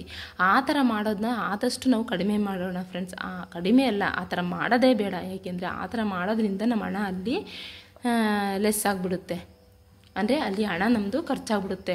ಹಾಗಾಗಿ ಆದಷ್ಟು ನಮ್ಮ ಅಡುಗೆ ಮನೆಗೆ ಎಷ್ಟು ಬೇಕು, ಈಗ ಒಂದು 3,000 ರೂಪಾಯಿ ಸಾಮಾನಾಗಿದ್ದರೆ ಅದರಲ್ಲಿ ನಾವು ಒಂದು 2,000 ರೂಪಾಯಿ ಸಾಮಾನೇ ತೊಗೊಳ್ಳೋಣ, ಜಾಸ್ತಿ ತೊಗೊಳ್ಳೋದು ಬೇಡ. ಈಗ ಒಂದು 2,000 ರೂಪಾಯಿ ಸಾಮಾನು ತೊಗೋಬೇಕು ಅಂತಂದರೆ ಅದರಲ್ಲಿ 1,000 ರೂಪಾಯಿನೇ ತೊಗೊಳ್ಳೋಣ. ಆದಷ್ಟು ನಾವು ಖರ್ಚನ್ನ ಕಡಿಮೆ ಮಾಡಿಕೊಂಡು ಆದಷ್ಟು ನಾವು ಖರ್ಚನ್ನ ಕಡಿಮೆ ಮಾಡಿಕೊಂಡು ಅಡುಗೆ ಮನೆಯಲ್ಲಿ ಪ್ರತಿಯೊಂದರಲ್ಲೂ ನಾವು ಕೈಯಲ್ಲಿ ಮೀಟ್ ಇಟ್ಕೊಂಡು ಪ್ರತಿಯೊಂದು ದಿನಸಿ ಸಾಮಾನಲ್ಲೂ ಪ್ರತಿಯೊಂದು ಹಣದಲ್ಲೂ ಪ್ರತಿಯೊಂದರಲ್ಲೂ ನಾವು ಕೈಯಲ್ಲಿ ಮೀಟ್ ಇಟ್ಕೊಂಡು ಮಾಡೋದ್ರಿಂದನೂ ಸಹ ನಾವು ಇಲ್ಲಿ ಅಡುಗೆ ಮನೆಯಲ್ಲಿ ದಿನಸಿ ಸಾಮಾನಿಂದನೂ ಸಹ ಆದಷ್ಟು ನಾವು ಮನಿನ ಸೇವ್ ಮಾಡ್ಬೋದು ಅಂತಲೇ ಹೇಳ್ಬೋದು ಫ್ರೆಂಡ್ಸ್. ನಾನು ಈ ರೀತಿಯೇ ಮಾಡೋದು ಫ್ರೆಂಡ್ಸ್. ಆದಷ್ಟು ಈಗ ನಮಗೆ ಅಡುಗೆ ಮನೆಗೆ ಏನೇನು ದಿನಸಿ ಸಾಮಾನು ಬೇಕು ಅಂತ ಹೇಳಿ ಒಂದು ಲಿಸ್ಟ್ ಹಾಕೊಳ್ಳೋಣ. ನಮಗೆ ಏನು ಅವಶ್ಯಕತೆ ಇದೆ ಅದನ್ನು ಮಾತ್ರ ಲಿಸ್ಟ್ ಹಾಕೊಳ್ಳೋಣ. ಸುಮ್ಮನೆ ಬೇಡದನ್ನೆಲ್ಲ ಲಿಸ್ಟ್ ಹಾಕ್ಕೊಂಡು ಅದಕ್ಕೂ ದುಡ್ಡು ಕೊಟ್ಟು ಎಲ್ಲನೂ ತಂದು ಸುಮ್ಮನೆ ಮಾಡಿ ಹೊರಗೆ ಬಿಸಾಕೋದ್ರ ಬದಲು ಅದರಲ್ಲಿ ಎಷ್ಟು ಬೇಕು ಅಷ್ಟನ್ನು ಮಾಡಿಕೊಂಡೇ ಊಟ ಮಾಡೋಣ. ಆಗ ಆರೋಗ್ಯನೂ ಚೆನ್ನಾಗಿರುತ್ತೆ, ಹಣನೂ ಸೇವ್ ಆಗುತ್ತೆ. ಜೊತೆಗೆ ಯಾವ ರೀತಿಯಾದಂಥ ಈಗ ಬೆಳಿಗ್ಗೆ ಮಾಡಿಟ್ಟಿದ್ದನ್ನ ನಾವು ರಾತ್ರಿ ತಿನ್ನೋದು, ತಿರ್ಗಾ ಮಧ್ಯಾಹ್ನ ಮಾಡಿಟ್ಟಿದ್ದನ್ನ ರಾತ್ರಿ ತಿನ್ನೋದು, ಆ ಥರ ಮಾಡೋದ್ರ ಬದಲು ಬಿಸಿ ಬಿಸಿಯಾಗಿ ಅಲ್ಲೇ ಮಾಡಿಕೊಂಡು ಎಷ್ಟು ಬೇಕಷ್ಟು ಲಿಮಿಟಾಗಿ ಮಾಡಿಕೊಂಡು ನಾವು ಊಟ ಮಾಡೋದ್ರಿಂದನೂ ಸಹ ಯಾವುದೂ ವೇಸ್ಟು ಆಗೋಲ್ಲ, ಹೆಲ್ತು ಚೆನ್ನಾಗಿರುತ್ತೆ, ಮನಿನೂ ಸೇವ್ ಆಗುತ್ತಲ್ವ. ನೋಡಿ, ಈ ರೀತಿ ಮಾಡೋದ್ರಿಂದನೂ ಸಹ ನಾವು ಅಡುಗೆ ಮನೆಯಲ್ಲಿರುವಂತಹ ದಿನಸಿ ಸಾಮಾನಿಂದನೂ ನಾವು ಇಲ್ಲಿ ಒಂದು ಮನಿನ ಸೇವ್ ಮಾಡ್ಬೋದು ಅಂತಲೇ ಹೇಳ್ಬೋದು. ನೆಕ್ಸ್ಟ್ ಬಂದು ಟಿಪ್ ನಂಬರ್ 6. ಟಿಪ್ ನಂಬರ್ 6ಅಲ್ಲಿ ಏನಂತ ಹೇಳಿದ್ರೆ ನೋಡಿ, ಪ್ಲ್ಯಾನಿಂಗ್ ಬಜೆಟ್ ಸೇವಿಂಗ್ ಅಂತ ಹೇಳಿದ್ರೆ ನಾವು ಬರುವಂತಹ ಸ್ಯಾಲ್ರಿನ ನಾವು ಒಂದು ಪ್ಲ್ಯಾನ್ ಮಾಡ್ಕೋಬೇಕಾಗುತ್ತೆ. ಅಂದರೆ ನಮಗೆ ಈಗ ಒಂದು ವರ್ಷಕ್ಕೆ ಇಷ್ಟು ಬರುತ್ತೆ ಅಂದರೆ ನಮಗೆ ಮಂತ್ಲಿ ಸ್ಯಾಲ್ರಿ ಇಷ್ಟು ಬರುತ್ತೆ, ನಾವು ಒಂದು ವರ್ಷಕ್ಕೆ ಇಷ್ಟು ಅಮೌಂಟ್ನೇ ಸೇವ್ ಮಾಡಬೇಕು ಅಂತ ಹೇಳಿ ಒಂದು ಗಟ್ಟಿ ನಿರ್ಧಾರ ಮಾಡ್ಕೋಬೇಕು. ನಾವು ಒಂದು ವರ್ಷ ಅದನ್ನ ಅಂದರೆ ಒಂದು ವರ್ಷಕ್ಕೆ ನಾವು ಇಷ್ಟು ಅಮೌಂಟನ್ನು ನಾವು ಸೇವ್ ಮಾಡಬೇಕು, ಇಷ್ಟು ಅಮೌಂಟೇ ನಮಗೆ ಬೇಕೇ ಬೇಕು ಅಂತ ಗಟ್ಟಿ ನಿರ್ಧಾರ ಮಾಡಿಕೊಂಡು ನಾವು ಏನೇ ಪ್ರಾಬ್ಲಮ್ ಬಂದರೂ ಏನೇ ಇದು ಮಾಡಿದ್ರು ಆ ಅಮೌಂಟನ್ನ ನಾವು ಲೆಸ್ ಆಗದೇ ರೀತಿಯಲ್ಲಿ ನೋಡ್ಕೋಬೇಕು. ಫಸ್ಟು ನೋಡಿಕೊಂಡು ಒಂದು ವರ್ಷಕ್ಕೆ ನಾನು ಇಷ್ಟು ಅಮೌಂಟನ್ನ ನಾನು ಇಲ್ಲಿ ಸೇವಿಂಗ್ ಮಾಡಲೇಬೇಕು ಅಂತ ಗಟ್ಟಿ ನಿರ್ಧಾರದಿಂದ ಸೇವಿಂಗ್ ಮಾಡಿಕೊಂಡು ನಾವು ಆ ಅಮೌಂಟನ್ನ ನಾವು ಒಂದು ಮನೆಗಾಗಿರ್ಬೋದು, ಒಂದು ಒಡವೆ ಮೇಲೆ ಆಗಿರ್ಬೋದು, ಇಲ್ಲ ಒಂದು ಬಾಡಿಗೆ ಮನೇಲಿದ್ದರೆ ಆ ಅಮೌಂಟನ್ನ ಒಂದು ಮನೆ ಲೀಸ್ಗೆ ಹಾಕ್ಸ್ಕೊಳ್ಳೋಣ. ಆ ರೀತಿ ತಲೆ ಉಪಯೋಗಿಸ್ಕೊಂಡು ನಾವು ಈ ರೀತಿಯಲ್ಲಿ ನಾವು ಒಂದು ಮನೆ ಲೀಸ್ಗೆ ಹಾಕ್ಸ್ಕೊಳ್ಳೋದ್ರಾದರೂ ಆಗಿರ್ಬೋದು. ಈ ರೀತಿ ನಾವು ಮಾಡೋದ್ರಿಂದನೂ ಸಹ ನಮಗೆ ಬಾಡಿಗೆ ಕಟ್ಟೋದು ತಪ್ಪುತ್ತೆ. ಜೊತೆಗೆ ಅಂದರೆ ಲೀಸ್ಗೆ ಹಾಕ್ಸ್ಕೊಂಡ್ರೆ ನಮ್ಮ ಅಮೌಂಟು ನಮ್ಮ ಹತ್ರನೇ ಇದ್ದಂಗೂ ಆಗುತ್ತೆ, ನಾವು ಮನೇಲಿ ಇದ್ದಂಗೂ ಆಗುತ್ತಲ್ವ. ಹಾಗಾಗಿ ಆದಷ್ಟು ನೀವು ಏನು ಮಾಡಬೇಕು ಅಂತ ಹೇಳಿದ್ರೆ ಒಂದು ಪ್ಲ್ಯಾನಿಂಗ್ ಮಾಡ್ಕೋಬೇಕಾಗುತ್ತೆ. ನಾನು ಒಂದು ವರ್ಷಕ್ಕೆ ನಾನು ಇಷ್ಟು ಅಮೌಂಟನ್ನ ನಾವು ಸೇವ್ ಮಾಡಲೇಬೇಕು ಅನ್ನೋ ಒಂದು ಪ್ಲ್ಯಾನಿಂಗ್ ಮಾಡಿಕೊಂಡು ನೀವು ಮನಿ ಸೇವ್ ಮಾಡೋದ್ರಿಂದನೂ ಸಹ ನಿಮಗೆ ಒಂದು ವರ್ಷದಲ್ಲಿ ನಿಮಗೆ ಒಂದು ದೊಡ್ಡ ಅಮೌಂಟೇ ಕೈಗೆ ಸಿಗುತ್ತೆ ಅಂತಲೇ ಹೇಳ್ಬೋದು. ನೋಡಿ, ನೆಕ್ಸ್ಟು ಟಿಪ್ ನಂಬರ್ 7 ಅಂತ ಅಂದರೆ ವೀಕ್ಲಿ ಔಟಿಂಗ್ ಹೋಟೆಲ್. ಅಂದರೆ ಈಗ ಹೊರಗಡೆ ಹೋಗಿ ಈಗ ನಮ್ಮ ಹೆಣ್ಮಕ್ಳಾಗಿರ್ಬೋದು, ಇಲ್ಲ ನಮ್ಮ ಗಂಡು ಮಕ್ಕಳಾಗಿರ್ಬೋದು, ಅಂದರೆ ಲೇಡೀಸ್ ಆಗಿರ್ಬೋದು, ಇಲ್ಲ ಜೆಂಟ್ಸ್ ಆಗಿರ್ಬೋದು, ಹೊರಗಡೆ ಹೋಗಿ ದುಡಿತಾ ಇರ್ತಾರೆ. ಅವರು ದುಡಿತಾ ಇದ್ಮೇಲೆ ವಾರಕ್ಕೊಂದ್ಸಲ ಅವ್ರಿಗೆ ಹಾಲಿಡೇಸ್ ಅಂತ ಇರುತ್ತಲ್ವ, ಅಂದರೆ ಸಂಡೇ ಹಾಲಿಡೇಸ್ ಇರುತ್ತೆ. ಆಗ ಅವರು ಹಾಲಿಡೇಸ್ ಇದೆಯಲ್ಲ, ಇವತ್ತು ಹೊರಗಡೆ ಹೋಗಿದ್ದು ಬರೋಣ, ಸ್ವಲ್ಪ ನಮಗೆ ಫ್ರೀ ಸಿಗುತ್ತೆ, ಎಂಜಾಯ್ ಮಾಡ್ದಂಗೆ ಆಗುತ್ತೆ ಅಂತ ಹೇಳಿ ಹೊರಗಡೆ ಎಲ್ಲ ಹೋಟೆಲ್ಗಾಗಿರ್ಬೋದು, ಮಾಲ್ಗಳಿಗಾಗಿರ್ಬೋದು, ಇಲ್ಲ ಬೇರೆ ಕಡೆ ಎಲ್ಲಾದರೂ ಔಟಿಂಗ್ ಹೋಗ್ತಾರಲ್ವ. ಈ ಥರ ಹೋಗಿ ನೀವು ಅಮೌಂಟ್ ಈಗ ಒಂದು ಸಲ ನೀವೇನಾದ್ರು ಈ ಥರ ಹೋಟೆಲ್ಗೆಲ್ಲ ಹೋದರೆ ನೋಡಿ, ಈ ಒಂದು ಸಲ ನೀವೇನಾದರೂ ಹೋಟೆಲ್ಗಳಿಗೆಲ್ಲ ಹೋದರೆ 1,000 ರೂಪಾಯಿ 1,500 ರೂಪಾಯಿ ಖರ್ಚಾಗದೇ ಇರೋದೇ ಇಲ್ಲ ಫ್ರೆಂಡ್ಸ್. ನೀವು ಯಾವ ಮಾಲ್ಗೆ ಹೋದ್ರೂ ಅಷ್ಟೇ, ಯಾವ ಹೋಟೆಲ್ಗೆ ಹೋದ್ರೂ ಅಷ್ಟೇ, ನೀವೆಲ್ಲೇ ಹೋದ್ರೂ ಅಷ್ಟೇ 1,000 ರೂಪಾಯಿ 1,500 ರೂಪಾಯಿ ಖರ್ಚಾಗೇ ಆಗುತ್ತೆ. ಅದ್ರ ಬದಲು ನೀವು ಈಗ ವಾರಕ್ಕೊಂದಿನ ರಜೆ ಇದೆ ಅಂತ ಹೇಳಿ ಮನೆಯವರೆಲ್ಲರೂ ಸೇರಿಕೊಂಡು ಜಾಯಿಂಟಾಗಿ ಅಕಸ್ಮಾತ್ ಅಂದರೆ ಈಗ ಲೇಡೀಸ್ಗಳಿಗೆ ಅಡುಗೆ ಮಾಡೋಕ್ಕಾಗಲ್ಲ, ತಿಂಡಿ ಮಾಡೋಕ್ಕಾಗಲ್ಲ ಅಂತ ಅಂದಾಗ ಹಸ್ಬೆಂಡು ಸ್ವಲ್ಪ ಅಂದರೆ ಹೆಂಡತಿ ಜೊತೆ ಕೈ ಸೇರಿಸಿ ನಗ್ನಗ್ತಾ ಮಾತಾಡಿಕೊಂಡು ಖುಷಿಯಾಗಿ ಅಡುಗೆ ಮಾಡ್ಕೊಂಡು ತಿನ್ನೋದ್ರಾಗಿರ್ಬೋದು, ಇಲ್ಲ ಏನಾದ್ರು ಹೊಸ ತಿಂಡಿಗಳನ್ನ ಮಾಡ್ಕೊಂಡು ತಿನ್ನೋದ್ರಲ್ಲಾಗಿರ್ಬೋದು. ಈ ರೀತಿ ನೀವು ಹಸ್ಬೆಂಡು ವೈಫು ಇಬ್ಬರೂ ಸೇರಿ ಕೂತ್ಕೊಂಡು ಮಾಡಿಕೊಂಡು ನೀವು ಹೊಸ ತಿಂಡಿಗಳನ್ನ ಮಾಡಿಕೊಂಡು ತಿನ್ನೋದ್ರಿಂದನೂ ಟೈಮ್ ಪಾಸು ಆಗುತ್ತೆ. ಒಳ್ಳೆಯ ಆರೋಗ್ಯಕರವಾದಂತಹ ಒಂದು ರುಚಿಕರವಾದಂತಹ ಒಂದು ಅಡುಗೆನೂ ಸಹ ಮಾಡಿ ನೀವು ಊಟನೂ ಮಾಡ್ದಂಗೆ ಆಗುತ್ತೆ. ಮತ್ತು ಈಗ ಹೊರಗಡೆ ಹೋಗಿ ದುಡ್ಡೆಲ್ಲ ವೇಸ್ಟ್ ಮಾಡ್ತಿರಲ್ವ, ಆ ದುಡ್ಡು ಉಳಿಯಲ್ವಾ. ಹಾಗಾಗಿ ಆದಷ್ಟು ನೀವು ಹೋಟೆಲ್ಗಳಿಗೆಲ್ಲ ಹೋಗೋದ್ರ ಬದಲು ನೀವು ಆದಷ್ಟು ವೀಕ್ಲಿ ಒನ್ ಡೇ ಆದರೂ ಸಹ ನೀವು ಮನೆಯಲ್ಲೇ ಇದ್ಕೊಂಡು ನೀವು ಎಲ್ಲರೂ ಮನೇಲಿರೋರೆಲ್ಲರ ಜೊತೆ ಸೇರಿ ನಗ್ನಗ್ತಾ ಮಾತಾಡಿಕೊಂಡು ಅಡುಗೆ ಮಾಡಿಕೊಂಡು ಊಟ ಮಾಡಿಕೊಂಡು ನಗ್ನಗ್ತಾ ಇರೋದ್ರಿಂದನೂ ಸಹ ನೀವು ಒಂದು ಒಳ್ಳೆಯ ಆದಂತಹ ಒಂದು ಇದರಲ್ಲೂ ಸಹ ಮನಿ ಸೇವಿಂಗ್ನ ಮಾಡ್ಬೋದು ಅಂತಲೇ ಹೇಳ್ಬೋದು ಫ್ರೆಂಡ್ಸ್.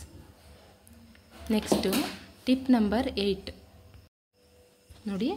ನೆಕ್ಸ್ಟ್ ಬಂದು ಇಲ್ಲಿ ನಾನು ಟಿಪ್ ನಂಬರ್ 8ಅಲ್ಲಿ ಫ್ರೆಂಡ್ಸ್ ಫ್ಯಾಮಿಲಿ ಅಂತ ನಾನು ಹಾಕ್ಕೊಂಡಿದ್ದೀನಿ. ಯಾಕೆ ಅಂತ ಹೇಳಿದ್ರೆ, ಈಗ ನಾವು ವಾರಕ್ಕೊಂದ್ಸಲ ರಜೆ ಇದೆ ಅಂತ ಹೇಳಿದ್ರೆ ನಾವು ಹೊರಗಡೆ ಎಲ್ಲ ಹೋಗಿ ನಾವು ಔಟಿಂಗು, ಹೋಟೆಲ್ಲು ಇಲ್ಲ ಮಾಲ್ಗಳು ಅಲ್ಲಿ ಇಲ್ಲಿ ಸುತ್ತಾಡೋದ್ರ ಬದಲು ನಾವು ಸುತ್ತಾಡಿಕೊಂಡು ಸುಮ್ಮನೆ ಅಮೌಂಟ್ನೆಲ್ಲ ವೇಸ್ಟ್. ಈಗ ಹೊರಗಡೆ ಹೋದ್ಮೇಲೆ ದುಡ್ಡು ಖರ್ಚಾಗದೇ ಇರುತ್ತಾ?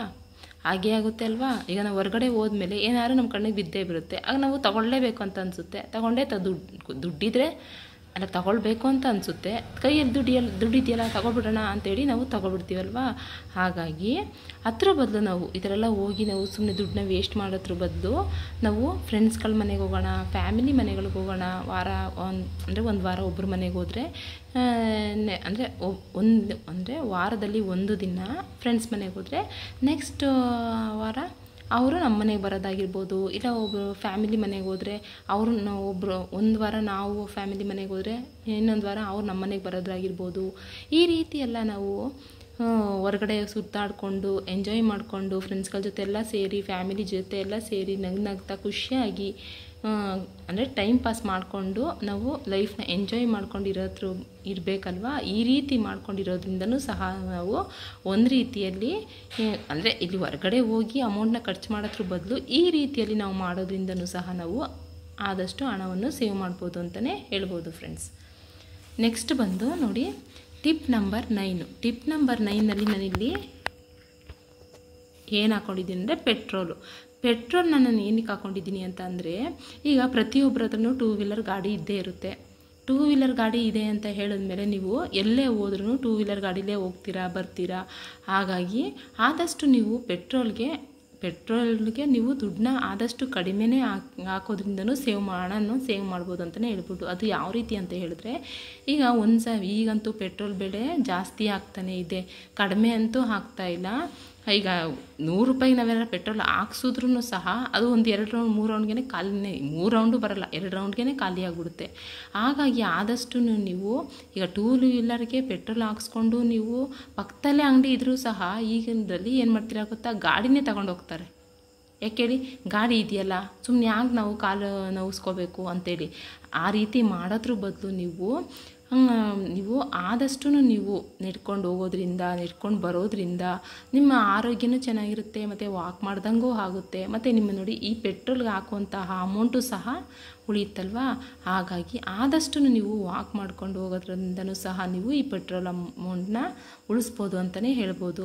ಮತ್ತು ಈಗ ಹೊರಗಡೆ ಎಲ್ಲರೂ ಹೋಗ್ತೀವಿ ಅಂತ ಅಂದರೆ, ಈಗ ಕಾರ್ಗಳಲ್ಲೇನಾರು ಹೋದರೆ ಕಾರಲ್ಲೇನಾದ್ರು ಯಾವ್ದಾದ್ರು ಒಂದು ದೇವಸ್ಥಾನಕ್ಕೆ ಹೋಗ್ತೀವಿ ಅಂತ ಹೇಳಿ ಹೋದ್ರೂ ಸಹ ಒಂದು ಸಲ ನೀವು ಕಾರ್ ಯೂಸ್ ಮಾಡಿದ್ರೇ ಸಾಕು, ಅದಕ್ಕೆ 2,000-3,000 ಪೆಟ್ರೋಲೇ ಹಾಕ್ಸ್ಬೇಕಾಗುತ್ತೆ. ಹಾಗಾಗಿ ನೀವು ಆದಷ್ಟು ನೀವು ಕಾರಲ್ಲಿ ಓಡಾಡೋದ್ರ ಬದಲು ಈ ಗಾಡಿಲೇ ಹೋಗೋದ್ರಿಂದನೂ ಸಹ, ಅಂದರೆ ದೂರ ಇರುವಂಥ ಪ್ಲೇಸ್ಗಳಿಗೆ ಕಾರಲ್ಲಿ ಹೋಗೋದ್ರ ಬದಲು ಗಾಡಿಲೇ 2 ವೀಲರ್ ಗಾಡಿಲೇ ಹೋಗೋದ್ರಿಂದನೂ ಪೆಟ್ರೋಲ್ನ ಸೇವ್ ಮಾಡ್ಬೋದು ಅಂತಲೇ ಹೇಳ್ಬೋದು. ಪೆಟ್ರೋಲ್ನ ಸೇವ್ ಮಾಡಿದ್ರೆ ಮನಿನೇ ಸೇವ್ ಮಾಡ್ದಂಗಲ್ವ. ಹಾಗಾಗಿ ಮತ್ತು ಇನ್ನೂ ಒಂದು ಏನು ಹೇಳಿದ್ರೆ ಫ್ರೆಂಡ್ಸ್, ಈಗ ಬಸ್ಸಂತೂ ಫ್ರೀ ಇದೆ ಅಂತ ಅಂದಮೇಲೆ ಯಾಕೆ ನಾವು 2 ವೀಲರ್ ಗಾಡಿ ತೊಗೊಂಡೋಗ್ಬೇಕು, ಕಾರ್ ಯಾಕೆ ತೊಗೊಂಡೋಗ್ಬೇಕು? ಆದಷ್ಟು ನಾವು ಬಸ್ಸಲ್ಲೇ ಫ್ರೀ ಇದೆಯಲ್ಲ, ಬಸ್ಸಲ್ಲೇ ಓಡಾಡೋದ್ರಿಂದನೂ ಸಹ ನಾವು ಆದಷ್ಟು ಪೆಟ್ರೋಲು ಕಡಿಮೆ ಯೂಸ್ ಮಾಡ್ತೀವಿ, ಮತ್ತು ಆದಷ್ಟು ಪೆಟ್ರೋಲ್ಗೆ ಹಾಕುವಂತಹ ಅಮೌಂಟು ಸೇವ್ ಆಗುತ್ತೆ ಅಲ್ವಾ. ಹಾಗಾಗಿ ಈ ರೀತಿಯಲ್ಲೂ ಸಹ ನಾವು ಮಾಡೋದ್ರಿಂದನೂ ಸಹ ನಮಗೆ ಈ ಅಮೌಂಟ್ನ ಸೇವ್ ಮಾಡ್ಬೋದು ಅಂತಲೇ ಹೇಳ್ಬೋದು. ನೆಕ್ಸ್ಟು ಟಿಪ್ ನಂಬರ್ 10ನಲ್ಲಿ ಏನಿದೆ ಅಂತಂದರೆ, ಲೇಝಿ ಪೀಪಲ್ಸು ಅಂದರೆ ಟಿಪ್ ನಂಬರ್ 10 ಅಂತ ಹೇಳಿದ್ರೆ ಲೇಝಿ ಪೀಪಲ್ಸು. ಫ್ರೆಂಡ್ಸ್, ಈಗ ಸಾಮಾನ್ಯವಾಗಿ ಈ ಎಲ್ಲ ಕಡೆನೂ ಈಗ ಅಂದರೆ ಎಲ್ಲ ಕಡೆ ಅಂತಂದರೆ ಸಾಮಾನ್ಯವಾಗಿ ಎಲ್ಲರೂ ಜನರು ಅಂತ ಹೇಳಲ್ಲ. ಆದಷ್ಟು ಈಗ ಒಂದು 20%ಅಲ್ಲಿ ಒಂದು 10% ಜನ ಲೇಝಿ ಪೀಪಲ್ಸ್ಗಳಾಗ್ಬಿಟ್ಟಿದ್ದಾರೆ. ಅಂತಂದರೆ ಏನಂತ ಹೇಳಿದ್ರೆ ಅದು ಯಾವ ರೀತಿ ಅಂತ ಅಂದರೆ ಕೆಲಸನೇ ಮಾಡಲ್ಲ, ಒಂಥರ ಕೆಲಸ ಮಾಡಿದ್ರೆ ಸುಸ್ತಾಗುತ್ತೆ, ಮತ್ತು ಹುಷಾರು ತಪ್ತೀವಿ, ಅದು ಇದು ಅಂತ ಅಂದ್ಕೊಂಡು, ಅಂದರೆ ಎಲ್ಲರಿಗೂ ನಾನು ಹೇಳ್ತಾ ಇಲ್ಲ, ಕೆಲವು ಮಹಿಳೆಯರುಗಳ ಕೆಲಸನೇ ಮಾಡ್ದೇ ಲೇಸಿ ಪೀಪಲ್ಸ್ಗಳಾಗ್ಬಿಟ್ಟಿದ್ದಾರೆ. ಈಗ ಹೊರ್ಗಡೆ ಹೋಗಿ ನಾವು ಈಗ ವಾಕಿಂಗು ಜಾಕಿಂಗು ಅಂತೆಲ್ಲ ಹೋಗ್ತೀವಿ. ಅದ್ರ ಬದಲು ನಾವು ಮನೆಯಲ್ಲೇ ಮೈ ಬಗ್ಸಿ ಸ್ವಲ್ಪ ಕೆಲಸನ ಮಾಡೋದ್ರಿಂದಲೂ ಸಹ ನಮಗೆ ಒಳ್ಳೆ ನಮ್ಮ ಬಾಡಿನೂ ಕರಗುತ್ತೆ, ಜೊತೆಗೆ ನಮ್ಮ ಬಾಡಿಗೆ ಒಂದು ಎನರ್ಜಿನೂ ಬರುತ್ತೆ, ಜೊತೆಗೆ ಫ್ರೆಂಡ್ಸ್ ನಮ್ಮ ಆರೋಗ್ಯನೂ ಚೆನ್ನಾಗಿರುತ್ತೆ ಅಂತಲೇ ಹೇಳ್ಬೋದು.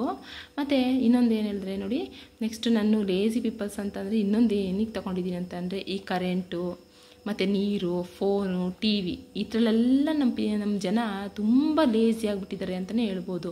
ಅದು ಯಾವ ರೀತಿ ಅಂತಂದರೆ, ಈಗ ಕರೆಂಟು ಅಂತ ಹೇಳಿದ್ರೆ ಇವಾಗ ನಾವು ಟಿ ವಿ ಈಗ ಕೂತ್ಕೊಂಡು ಮೊಬೈಲ್ ನೋಡ್ತಾ ಇರ್ತೀವಿ, ಸುಮ್ಮನೆ ಟಿ ವಿ ಅದು ಪಾಡ್ಗದು ಓಡ್ತಾನೇ ಇರುತ್ತೆ. ಈಗ ಎದ್ದೋಗಿ ಈಗ ಕೂತ್ಕೊಂಡು ಮೊಬೈಲ್ ನೋಡ್ತಾ ಇರ್ತೀವಲ್ವ, ಟಿ ವಿನ ಯಾರೂ ನೋಡ್ತಾ ಇರಲ್ಲ, ಆದರೆ ಟಿ ವಿ ಓಡ್ತಾ ಇರುತ್ತೆ. ಅದು ಎದ್ದೋಗಿ ಆಫ್ ಮಾಡೋಣ ಅಂತ ಅನ್ನೋದೇ ಇಲ್ಲ. ಅಯ್ಯೋ ಓಡಲಿ ಬಿಡು, ಟಿ ವಿ ತಾನೇ, ಅದರಲ್ಲೇನು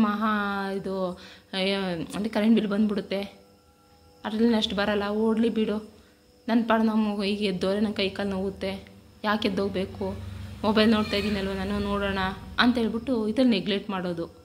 ಈ ರೀತಿ ಇನ್ನೂ ನೆಗ್ಲೆಕ್ಟ್ ಮಾಡ್ತಾರೆ. ಮತ್ತು ನೀರನ್ನು ಸಹ, ಈಗ ನೀರನ್ನ ನಾವು ಆದಷ್ಟು ಹಿತಮಿತವಾಗಿಯೇ ನಾವು ನೀರನ್ನ ಖರ್ಚು ಮಾಡಬೇಕಾಗುತ್ತೆ. ಈಗ ಟ್ಯಾಂಕ್ ತುಂಬಿ ನೀರು ಸುರಿತಾನೇ ಇರುತ್ತೆ. ಆದರೆ ಆ ಸುರಿತೈತೆ ಅಂತ ನಾವು ಗೊತ್ತಿದ್ರೂ ಸಹ ನಾವು ಎದ್ದೋಗಿ ನಾವು ಮೋಟ್ರನ್ನ ಆಫ್ ಮಾಡೋಕ್ಕೆ ಹೋಗಲ್ಲ ಫ್ರೆಂಡ್ಸ್. ಅಯ್ಯೋ ಯಾರು ಎದ್ದೋಗಿ ಆಫ್ ಮಾಡ್ತಾರೆ ಬಿಡು, ಯಾರಾದರೂ ಬಂದರೆ ಅವ್ರಿಗೆ ಹೇಳಿದ್ರಾಯ್ತು, ಅವರೇ ಆಫ್ ಮಾಡ್ತಾರೆ, ನಾವ್ಯಾಕೆ ಆಫ್ ಮಾಡಬೇಕು, ನನಗೆ ಎದ್ದೋಗೋಕ್ಕಾಗಲ್ಲ ಈಗ ಅಂತ ಈ ರೀತಿ ನೆಗ್ಲೆಕ್ಟ್ ಮಾಡೋದು. ಈ ರೀತಿ ನೆಗ್ಲೆಕ್ಟ್ ಮಾಡಬಾರ್ದಲ್ವ. ಈ ರೀತಿಯೂ ಸಹ ನೆಗ್ಲೆಕ್ಟ್ ಮಾಡುವಂತಹ ಜನ ಇದ್ದಾರೆ, ನಾನು ನೋಡಿದ್ದೀನಿ ಫ್ರೆಂಡ್ಸ್. ಮತ್ತು ಈಗ ಫೋನ್ ಇಟ್ಕೊಂಡು ಕೂತ್ಕೊಬಿಟ್ರಂತೂ ಫ್ರೆಂಡ್ಸ್ ಮುಗ್ದೇ ಹೋಯ್ತು. ಯಾರು ಬಂದರು, ಯಾರು ಹೋದ್ರು, ಏನು ಮಾಡ್ತಾ ಇದ್ದೀವಿ ನಾವು ಅನ್ನೋ ಮೈ ಮೇಲೆ ಪ್ರಜ್ಞೆನೇ ಹೊಟ್ಟೋಗ್ಬಿಟ್ಟಿರುತ್ತೆ ಆದಷ್ಟು ಕೆಲವು ಮಹಿಳೆಯರಿಗೆ. ಆ ಮಟ್ಟಿಗೆ ಅಂತ ಅಂದರೆ ಫೋನ್ಗೆ ಅವರು ಅಡಿಕ್ಟ್ ಆಗಿಬಿಟ್ಟಿರ್ತಾರೆ. ಅಂದರೆ ಯಾವಾಗಲೂ ಫೋನ್ ಮಾಡ್ತಾ ಇರೋದು, ಅಂದರೆ ಅವಶ್ಯಕತೆ ಇದ್ದರೆ ನೋಡಿ, ಬೇಡ ಅಂತ ಹೇಳಲ್ಲ. ಸುಮ್ಮನೆ ಮೊಬೈಲ್ನ ನೋಡೋದು, ಸುಮ್ಮನೆ ಮೊಬೈಲ್ನೆಲ್ಲ ನೋಡಿಕೊಂಡು ಸುಮ್ಮನೆ ಟೈಮ್ ಪಾಸ್ ಮಾಡೋದು. ಮನೇಲಿ ಎಷ್ಟೇ ಕೆಲಸ ಬಿದ್ದಿದ್ರೂ ಸಹ ಮೊಬೈಲ್ ಇಟ್ಕೊಂಡು ಮೊಬೈಲಲ್ಲಿ ಫ್ರೆಂಡ್ಗಳ ಜೊತೆ ಮಾತಾಡಿಕೊಂಡು ಟೈಮ್ ಪಾಸ್ ಮಾಡೋದು, ಮೊಬೈಲ್ ಅದು ಇದು ನೋಡ್ಕೊಂಡು ಟೈಮ್ ಪಾಸ್ ಮಾಡೋದು, ಈ ರೀತಿ ಎಲ್ಲ ಮಾಡ್ತಾರಲ್ವ. ಇದಕ್ಕೂ ಸಹ ನಾವು ಲೇಸಿ ಪೀಪಲ್ಸ್ ಅಂತಲೂ ಹೇಳ್ಬೋದು. ನೆಕ್ಸ್ಟ್ ಟಿ ವಿನೂ ಸಹ ಟಿ ವಿ ಓಡ್ತಾ ಇರುತ್ತೆ, ಅಲ್ಲಿ ಯಾರು ನೋಡೋರೇ ಇರಲ್ಲ ಟಿ ವಿನ, ಆದರೂ ಸುಮ್ಮನೆ ಟಿ ವಿ ಓಡ್ತಾ ಇರುತ್ತೆ. ಇವ್ರ ಪಾಡಿಗೆ ಇವ್ರು ಏನೇನೋ ಕೆಲಸ ಮಾಡ್ತಾ ಇರ್ತಾರೆ, ಮೊಬೈಲ್ ನೋಡ್ತಾ ಇರ್ತಾರೆ, ಮಕ್ಕಳು ಓದ್ಕೋತಾ ಇರ್ತಾರೆ, ಆದರೂ ಸಹ ಆ ಟಿ ವಿನ ಆಫ್ ಮಾಡೋದೇ ಇಲ್ಲ. ಅದು ಪಾಡ್ಗದು ಓಡ್ತಾ ಇರುತ್ತೆ. ಆ ಟಿ ವಿಲಿ ಏನು ಬರ್ತಾ ಇರುತ್ತೆ, ಏನು ಹೋಗ್ತಾ ಇರುತ್ತೆ ಏನು ಗೊತ್ತಿರಲ್ಲ, ಸುಮ್ಮನೆ ಓಡ್ತಾ ಇರುತ್ತೆ. ಇದರಿಂದ ಕರೆಂಟ್ ಬಿಲ್ಲೂ ಬರುತ್ತೆ, ಜೊತೆಗೆ ಇದನ್ನ ಎದ್ದೋಗಿ ಆಫ್ ಮಾಡೋದೂ ಇಲ್ಲ ನೋಡಿ. ಈ ರೀತಿಯೂ ಸಹ ಮಾಡುವಂತಹ ಲೇಸಿ ಪೀಪಲ್ಸು ನಮ್ಮ ಪ್ರಪಂಚದಲ್ಲಿ ಇದ್ದಾರೆ ಅಂತಲೇ ಹೇಳ್ಬೋದು. ಯಾಕೆಂದರೆ ಆಲ್ರೆಡಿ ನನ್ನ ಫ್ರೆಂಡ್ಸ್ಗಳು 1-2-3 ಜನ ಇದ್ದಾರೆ ಫ್ರೆಂಡ್ಸ್. ಹಾಗಾಗಿ ನಾನು ಇಲ್ಲಿ ತೆಗೆದುಕೊಂಡು ನಾನು ನಿಮಗೆ ತಿಳಿಸ್ತಾ ಇದ್ದೀನಿ. ಅಂದರೆ ಎಲ್ಲ ಮಹಿಳೆಯರು ಹಾಗೆ ಇರ್ತಾರೆ ಅಂತ ಏನಲ್ಲ, ಆದಷ್ಟು ಕೆಲವು ಮಹಿಳೆಯರು ಈ ರೀತಿ ಇರ್ತಾರೆ ಅಂತ ನಾನು ಮೆನ್ಷನ್ ಮಾಡ್ತಾ ಇದ್ದೀನಿ ಅಷ್ಟೇ. ಕೆಲವ್ರಿಗೆ ಮಾತ್ರ ನಾನು ಹೇಳ್ತಾ ಇರೋದು. ಅಂದರೆ ನಾನು ಈ ರೀತಿ ಇರಬೇಡಿ ಅಂತ ನಾನು ಹೇಳಲ್ಲ, ಆದರೆ ಆದಷ್ಟು ಇದು ಒಳ್ಳೆಯದಲ್ಲ. ಮನೆಯಲ್ಲಿ ಸಂಸಾರಸ್ಥರ ಮನೆಯಲ್ಲಿ ಈ ಥರ ಲೇಸಿ ಪೀಪಲ್ಸ್ಗಳು ಇರೋದ್ರಿಂದನೇ ಆದಷ್ಟು ಯಾವ ಕೆಲಸ ಕೈ ಹಾಕಿದ್ರೂ ಆಗಲ್ಲ. ಮತ್ತು ಆದಷ್ಟು ಪಾಸಿಟಿವ್ ಇದಕ್ಕಿಂತ ನೆಗೆಟಿವೇ ಜಾಸ್ತಿ ಆಗುತ್ತೆ ಅಂತಲೇ ಹೇಳ್ಬೋದು. ಹಾಗಾಗಿ ದಯವಿಟ್ಟು ಹೇಳ್ತೀನಿ ಫ್ರೆಂಡ್ಸ್, ದಯವಿಟ್ಟು ಲೇಸಿ ಪೀಪಲ್ಸ್ ಅಂತೂ ದಯವಿಟ್ಟು ಆಗದೇ ನೀವು ಆದಷ್ಟು ನಿಮ್ಮ ಮನೆಯಲ್ಲಿ ಒಬ್ಬರು ಮಹಿಳೆ ಇದ್ದಾರೆ ಅಂತ ಅಂದರೆ ಅವರು ಒಂದು ಗೃಹಿಣಿ ಅಂತ ಅಂದರೆ ಮನೆಯಲ್ಲಿ ದೀಪ ಇದ್ದಾಗೆ ಅಲ್ವಾ. ದೀಪನ ಬೆಳಗಬೇಕು ಹೊರತು ದೀಪನ ಆರ್ಸಕ್ಕೆ ಹೋಗ್ಬಾರ್ದಲ್ವ. ಹಾಗಾಗಿ ಫ್ರೆಂಡ್ಸ್ ನೋಡಿ, ಈಗ ನಾನು ತೋರಿಸಿದಂತಹ ಈ ಟಿಪ್ಸ್ಗಳೆಲ್ಲವನ್ನೂ ಸಹ ನೀವು ನೋಡಿ, ನಾನು ತೋರಿಸಿದಂತಹ ಈ ಟಿಪ್ಸ್ಗಳೆಲ್ಲವನ್ನೂ ಸಹ ಗಂಡ ಹೆಂಡತಿ ಇಬ್ಬರು ಕೂತ್ಕೊಂಡು ಅನ್ಯೋನ್ಯವಾಗಿ ಮಾತಾಡಿಕೊಂಡು ನಮ್ಮ ಫ್ಯೂಚರ್ಗೆ ನಾವು ಚೆನ್ನಾಗಿರಬೇಕು, ಮುಂದೆ ಮುಂದೆ ನಾವು ಏನೇ ಪ್ರಾಬ್ಲಮ್ ಬಂದ್ರೂ ಸಹ ನಾವು ಫೇಸ್ ಮಾಡಬೇಕು. ನಮ್ಗೆ ಯಾವ ಪ್ರಾಬ್ಲಮ್ಮು ಬರೋದು ಬೇಡ. ನಮಗೆ ಹಣ ಇಟ್ಕೊಂಡ್ರೆ ನಾವು ಯಾವ ಪ್ರಾಬ್ಲಮ್ಮು ಬರೋಲ್ಲ. ಹಣ ಇಟ್ಕೊಂಡ್ರಷ್ಟು ಯಾವುದೇ ಪ್ರಾಬ್ಲಮ್ ಬಂದ್ರೂ ಸಹ ನಾವು ಹಣ ಇದೆಯಲ್ವ ಅದನ್ನ ಪ್ರಾಬ್ಲಮ್ನ ಸಾಲ್ವ್ ಮಾಡ್ಕೋಬೋದು. ಈಗ ಪ್ರಾಬ್ಲಮ್ ಬಂತು, ಈಗ ನಾವು ಪ್ರಾಬ್ಲಮ್ ಬಂತು ಅಂತ ಅಂದರೆ ನಮ್ಮ ಹತ್ರ ದುಡ್ಡಿರಲ್ಲ ಅಂತ ಅಂದ್ಕೊಳ್ಳಿ. ಆಗ ನಾವು ಬೇರೆಯವ್ರ ಹತ್ರ ಹೋಗಿ ಕೈ ಚಾಚೋದ್ರ ಬದಲು ಆದಷ್ಟು ಈಗ ನಮ್ಮ ಹತ್ರ ಏನಾರು ಅಮೌಂಟ್ ಇದ್ದರೆ ಯಾವ್ದಾದ್ರು ಪ್ರಾಬ್ಲಮ್ ಬಂತು ಅಂತಂದರೆ ಅದಕ್ಕೆ ನಾವು ಹಾಕೊಂಡು ಆ ಅಮೌಂಟನ್ನ ನಾವು ಆ ಪ್ರಾಬ್ಲಮನ್ನು ಸಾಲ್ವ್ ಮಾಡ್ಕೋಬೋದಾ? ಬೇರೆಯವ್ರ ಹತ್ರ ಕೈ ಚಾಚಿ ಅವ್ರು ನಮ್ಮ ಮನೆ ಬಾಗಿಲು ಕರ್ಕೊಂಡು ಬಂದು ಅವ್ರ ಮನೆ ಬಾಗಿಲಿಗೆ ಬಂದು ನಮಗೆ ದುಡ್ಡು ಕೊಟ್ಟಿಲ್ಲ ಅಂತ ಬೈದು ನಮ್ಮ ಮರ್ಯಾದೆ ಹೋಗೋದ್ರ ಬದಲು ಆದಷ್ಟು ಅಮೌಂಟನ್ನ ಸೇವ್ ಮಾಡಿಕೊಂಡು, ಈಗ ಮುಂದೆ ಬರುವಂತಹ ಪ್ರಾಬ್ಲಮ್ಸ್ಗಳು, ಮುಂದೆ ಬರುವಂತಹ ಕಷ್ಟಗಳು ಯಾರಿಗೆ ಗೊತ್ತಿರುತ್ತೆ ಹೇಳಿ? ಯಾರಿಗೂ ಗೊತ್ತಿರಲ್ಲ ಅಲ್ವಾ? ಆದಷ್ಟು ನಾವು ಈ ರೀತಿ ಮನಿನ ಸೇವ್ ಮಾಡಿಕೊಂಡು ಇಟ್ಕೊಂಡಿದ್ರೆ ಅದೇ ಅಮೌಂಟು ನಮ್ಮ ಕಷ್ಟ ಕಾಲಕ್ಕೂ ಆಗುತ್ತೆ ಮತ್ತು ನಮ್ಮ ಫ್ಯೂಚರ್ಗೂ ಅದಾಗುತ್ತೆ. ಮತ್ತು ಈಗ ಏನಕ್ಕಾರ ಅಮೌಂಟ್ ಬೇಕೇ ಬೇಕು, ಯಾರು ಕೊಡ್ತಾರೆ ಕೇಳಿದ ತಕ್ಷಣ? ಯಾರು ಕೊಡಲ್ಲ ಫ್ರೆಂಡ್ಸ್. ನಮ್ಮ ಹತ್ರ ದುಡ್ಡಿದ್ರೇ ಎಲ್ಲ. ನಮ್ಮ ಹತ್ರ ದುಡ್ಡಿಲ್ಲ ಅಂತಂದರೆ ನಮ್ಮ ಫ್ರೆಂಡ್ಸ್ ಆಗಿರ್ಬೋದು, ಫ್ಯಾಮಿಲಿ ಆಗಿರ್ಬೋದು, ಮತ್ತೊಬ್ಬರಾಗಿರ್ಬೋದು ಯಾರೂ ಸಹ ನಮ್ಮನ್ನು ತಿರುಗೂ ಸಹ ನೋಡಲ್ಲ. ನಾಯಿನೂ ಮೊಸರ ಅಂತ ಹೇಳ್ತಾರೆ ಗಾದೆಗಳನ್ನ. ನನಗೆ ಅದೆಲ್ಲ ಹೇಳೋಕ್ಕೆ ಬರೋಲ್ಲ. ಅಕಸ್ಮಾತ್ ನಾನು ಈ ಥರ ಹೇಳಿದೆ ದಯವಿಟ್ಟು ಕ್ಷಮಿಸ್ಬಿಡಿ ನನ್ನನ್ನು. ನಾನು ಎಕ್ಸಾಂಪಲ್ಗೆ ನಾನು ಹೇಳ್ತಾ ಇರೋದು. ನಮಗೆ ಪ್ರಾಬ್ಲಮ್ ಬಂತು ಅಂತಂದರೆ ಯಾರೂ ಬರೋಲ್ಲ ಫ್ರೆಂಡ್ಸ್. ಅದೇ ನಮ್ಮ ಹತ್ರ ದುಡ್ಡಿದೆ, ಆ ದುಡ್ಡೇ ನಮ್ಮ ಪ್ರಾಬ್ಲಮ್ನ ಸಾಲ್ವ್ ಮಾಡುತ್ತಲ್ವ. ಹಾಗಾಗಿ ಆದಷ್ಟು ಗಂಡ ಹೆಂಡತಿ ಇಬ್ಬರೂ ಅನ್ಯೋನ್ಯವಾಗಿ ನೀವು ನಾನೆಚ್ಚು ನೀನೆಚ್ಚು, ನೀನು ಜಾಸ್ತಿ ಖರ್ಚು ಮಾಡ್ತೀಯ, ನಾನು ಜಾಸ್ತಿ ಖರ್ಚು ಮಾಡ್ತೀನಿ ಅಂತ ಜಗಳ ಆಡಿಕೊಂಡು ಸುಮ್ಮನೆ ಗುದ್ದಾಡಿಕೊಂಡು ನೀವು ಎಲ್ಲರ ಮುಂದೆ ಅವಮಾನ ಮಾಡಿಕೊಂಡು ನೀವು ದೂರ ಇದ್ಕೊಂಡು ನೀವು ಇದೆಲ್ಲ ಮಾಡೋದ್ರ ಬದಲು ನೀವು ಗಂಡ ಹೆಂಡತಿ ಅನ್ಯೋನ್ಯವಾಗಿ ಮಾತಾಡಿಕೊಂಡು ನಗ್ನಗ್ತಾ, ನಾನು ತಪ್ಪು ಮಾಡಿದರೆ ನೀನು ಕ್ಷಮಿಸು, ನೀನು ತಪ್ಪು ಮಾಡಿದರೆ ನಾನು ಕ್ಷಮಿಸ್ತೀನಿ, ನಿನ್ನ ಮಾತನ್ನ ನಾನು ಕೇಳ್ತೀನಿ, ನನ್ನ ಮಾತನ್ನ ನೀನು ಕೇಳು ಅಂತ ಅನ್ಯೋನ್ಯವಾಗಿ ಎರಡು ಕೈ ಜೋಡಿಸಿದ್ರೆ ಚಪ್ಪಾಳೆ ಅಲ್ವಾ? ಹಾಗಾಗಿ ಎರಡು ಕೈನ ಜೋಡಿಸ್ಕೊಂಡು ನೀವು ಆದಷ್ಟು ಅನ್ಯೋನ್ಯವಾಗಿ ಗಂಡ ಹೆಂಡತಿ ಅಂತಂದರೆ ಇಬ್ಬರೂ ಫ್ರೆಂಡ್ಸ್ಗಳ ಥರ ಇರಬೇಕು ಫ್ರೆಂಡ್ಸ್. ಫ್ರೆಂಡ್ಸ್ಗಳ ಥರ ಇದ್ಕೊಂಡು ಒಬ್ಬರು ತಪ್ಪು ಮಾಡಿದ್ರೆ ಇನ್ನೊಬ್ಬರು ಕ್ಷಮಿಸ್ಬೇಕು, ಇನ್ನೊಬ್ಬರು ತಪ್ಪು ಮಾಡಿದ್ರೆ ಇನ್ನೊಬ್ಬರು ಕ್ಷಮಿಸ್ಬೇಕು. ಒಬ್ಬರು ಯಾವುದಾದ್ರು ಒಂದು ಸೇವ್ ಮಾಡಿದ್ರೆ ಅಮೌಂಟನ್ನ ಇನ್ನೊಬ್ಬರು ಅಮೌಂಟನ್ನ ಸೇವ್ ಮಾಡಬೇಕು. ನಾನು ಮಂತ್ಲಿ ಇಷ್ಟು ಸ್ಯಾಲ್ರಿ ತೊಗೋತೀನಿ, ನೀವು ಮಂತ್ಲಿ ಇಷ್ಟು ಸ್ಯಾಲ್ರಿ ತೊಗೋತೀರಾ, ನೀವು ಇಷ್ಟು ಕೊಡಿ, ನಾನು ಇಷ್ಟು ಹಾಕ್ತೀನಿ, ನೋಡಿ ಈ ಅಮೌಂಟೇ ನಾವು ಸೇವ್ ಮಾಡ್ಕೊಂಡು ಬರೋಣ ಅಂತ ಮಾತಾಡಿಕೊಂಡು ಪ್ರೀತಿಯಿಂದ ಅನ್ಯೋನ್ಯವಾಗಿ ಹೋಗೋದ್ರಿಂದ ನಮ್ಮ ಜೀವನವೂ ಚೆನ್ನಾಗಿರುತ್ತೆ. ಜೊತೆಗೆ ಏನೇ ಪ್ರಾಬ್ಲಮ್ ಬಂದ್ರೂ ಸಹ ನಮಗೆ ಕಣ್ಣಿಗೂ ಕಾಣಿಸಲ್ಲ. ಪ್ರೀತಿ ಇರೋ ಕಡೆ ಏನೇ ಪ್ರಾಬ್ಲಮ್ ಬಂದರೂ ಕಣ್ಣಿಗೆ ಕಾಣಿಸಲ್ಲ ಅಲ್ವಾ ಫ್ರೆಂಡ್ಸ್? ಹಾಗಾಗಿ ಆದಷ್ಟು ನಿಮ್ಮನ್ನು ಯಾರು ಆಡ್ಕೋತಾರೆ, ನಿಮ್ಮನ್ನು ಯಾರು ಹಂಗಿಸ್ತಾರೆ, ಯಾರು ನಿಮ್ಮನ್ನು ಕೇವಲ ನೋಡುತ್ತಾರೆ ಅಂಥವ್ರ ಮುಂದೆ ನೀವು ಪ್ರೀತಿಯಿಂದ ಅನ್ಯೋನ್ಯವಾಗಿ ಬಾಳಿ ಬದುಕೋದನ್ನು ತೋರಿಸಿ ಅವ್ರಿಗೆ. ನೋಡಿ, ನಾವು ಎಲ್ಲರಿಗಿಂತ ಚೆನ್ನಾಗಿದ್ದೀವಿ, ನಮಗೆ ಏನೇ ಪ್ರಾಬ್ಲಮ್ ಇದ್ರೂ ನಮ್ಮಲ್ಲೇ ಇರುತ್ತೆ, ಅದು ನಾವು ಯಾವ ರೀತಿಯೂ ಜಗಳ ಆಡಲ್ಲ ಅಂತ ನೀವು ಅನ್ಯೋನ್ಯತೆಯಿಂದ ಗಂಡ ಹೆಂಡತಿ ಇಬ್ಬರೂ ಅನುಸರಿಸ್ಕೊಂಡು ಏನೇ ಪ್ರಾಬ್ಲಮ್ ಬಂದ್ರೂ ಸೇವ್ ಮಾಡಿಕೊಂಡು, ಅಂದರೆ ಏನೇ ಪ್ರಾಬ್ಲಮ್ ಬಂದರೂ ಸಾಲ್ವ್ ಮಾಡಿಕೊಂಡು ಪ್ರೀತಿಯಿಂದ ಅನುಸರಿಸ್ಕೊಂಡು ನೀವು ಹೋಗೋದ್ರಿಂದ ನಿಮ್ಮನ್ನು ಆಡ್ಕೋತಾ ಇರ್ತಾರಲ್ಲ ಅಂಥವ್ರು ನಿಮ್ಮ ಮುಂದೆನೇ ತಲೆ ತೆಗೆಸ್ತಾರೆ ಫ್ರೆಂಡ್ಸ್.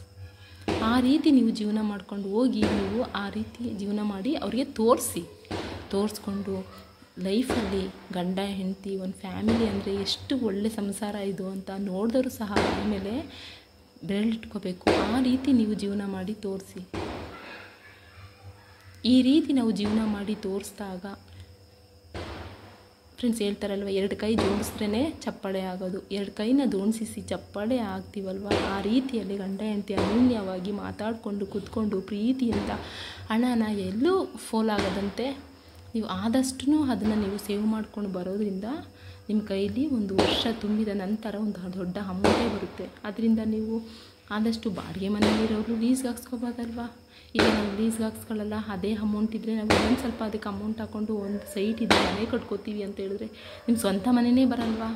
ಹಾಗಾಗಿ ಆದಷ್ಟು ನೀವು ಗಂಡ ಹೆಂಡತಿ ಸೇರಿ ಈ ರೀತಿ ಸೇವಿಂಗ್ ಮಾಡ್ಕೊಂಡು ಹೋಗೋದ್ರಿಂದ ನಿಮ್ಮ ಲೈಫಲ್ಲಿ ನೀವು ಚೆನ್ನಾಗಿರ್ತೀರ ಅಂತಲೇ ಹೇಳ್ಬೋದು ಫ್ರೆಂಡ್ಸ್. ನಿಮ್ಮನ್ನು ಯಾರು ಆಡ್ಕೋತಾರೆ ಅವ್ರ ಮುಂದೆ ದಯವಿಟ್ಟು ಜಾರು ಬೀಳ್ದೇನೆ ನೀವು ಅವ್ರ ಮುಂದೆ ತಲೆ ಎತ್ತಿ ಜೀವನ ಮಾಡಿ ತೋರಿಸಿ ಫ್ರೆಂಡ್ಸ್. ನೋಡಿದ್ರಲ್ಲ ಫ್ರೆಂಡ್ಸ್, ಈ ವಿಡಿಯೋ ನಿಮ್ಮೆಲ್ಲರಿಗೂ ಇಷ್ಟ ಆಗಿದೆ ಅಂತ ಅನ್ಕೋತೀನಿ. ಈ ವಿಡಿಯೋ ಇಷ್ಟ ಆಗಿದರೆ ಒಂದು ಲೈಕ್ ಕೊಡಿ. ಮತ್ತು ಯಾರು ನಮ್ಮ ಚಾನಲ್ ಸಬ್ಸ್ಕ್ರೈಬ್ ಮಾಡ್ಕೊಳ್ತೇನೆ ನೋಡ್ತಾ ಇದ್ದೀವಿ ಅಂತ ಹೇಳೋದಾದರೆ ದಯವಿಟ್ಟು ಸಬ್ಸ್ಕ್ರೈಬ್ ಮಾಡಿಕೊಂಡು ವಿಡಿಯೋನ ನೋಡಿ ಅಂತ ಹೇಳ್ತಾ ನನ್ನ ಒಂದು ಈ ಬ್ಲಾಗ್ನ ನಾನು ಇಲ್ಲಿ ಎಂಡ್ ಮಾಡ್ತಾ ಇದ್ದೀನಿ. ವಿಡಿಯೋ ನೋಡಿದ್ದಕ್ಕೆ ನಿಮ್ಮೆಲ್ಲರಿಗೂ ಧನ್ಯವಾದಗಳು. Okay, bye friends.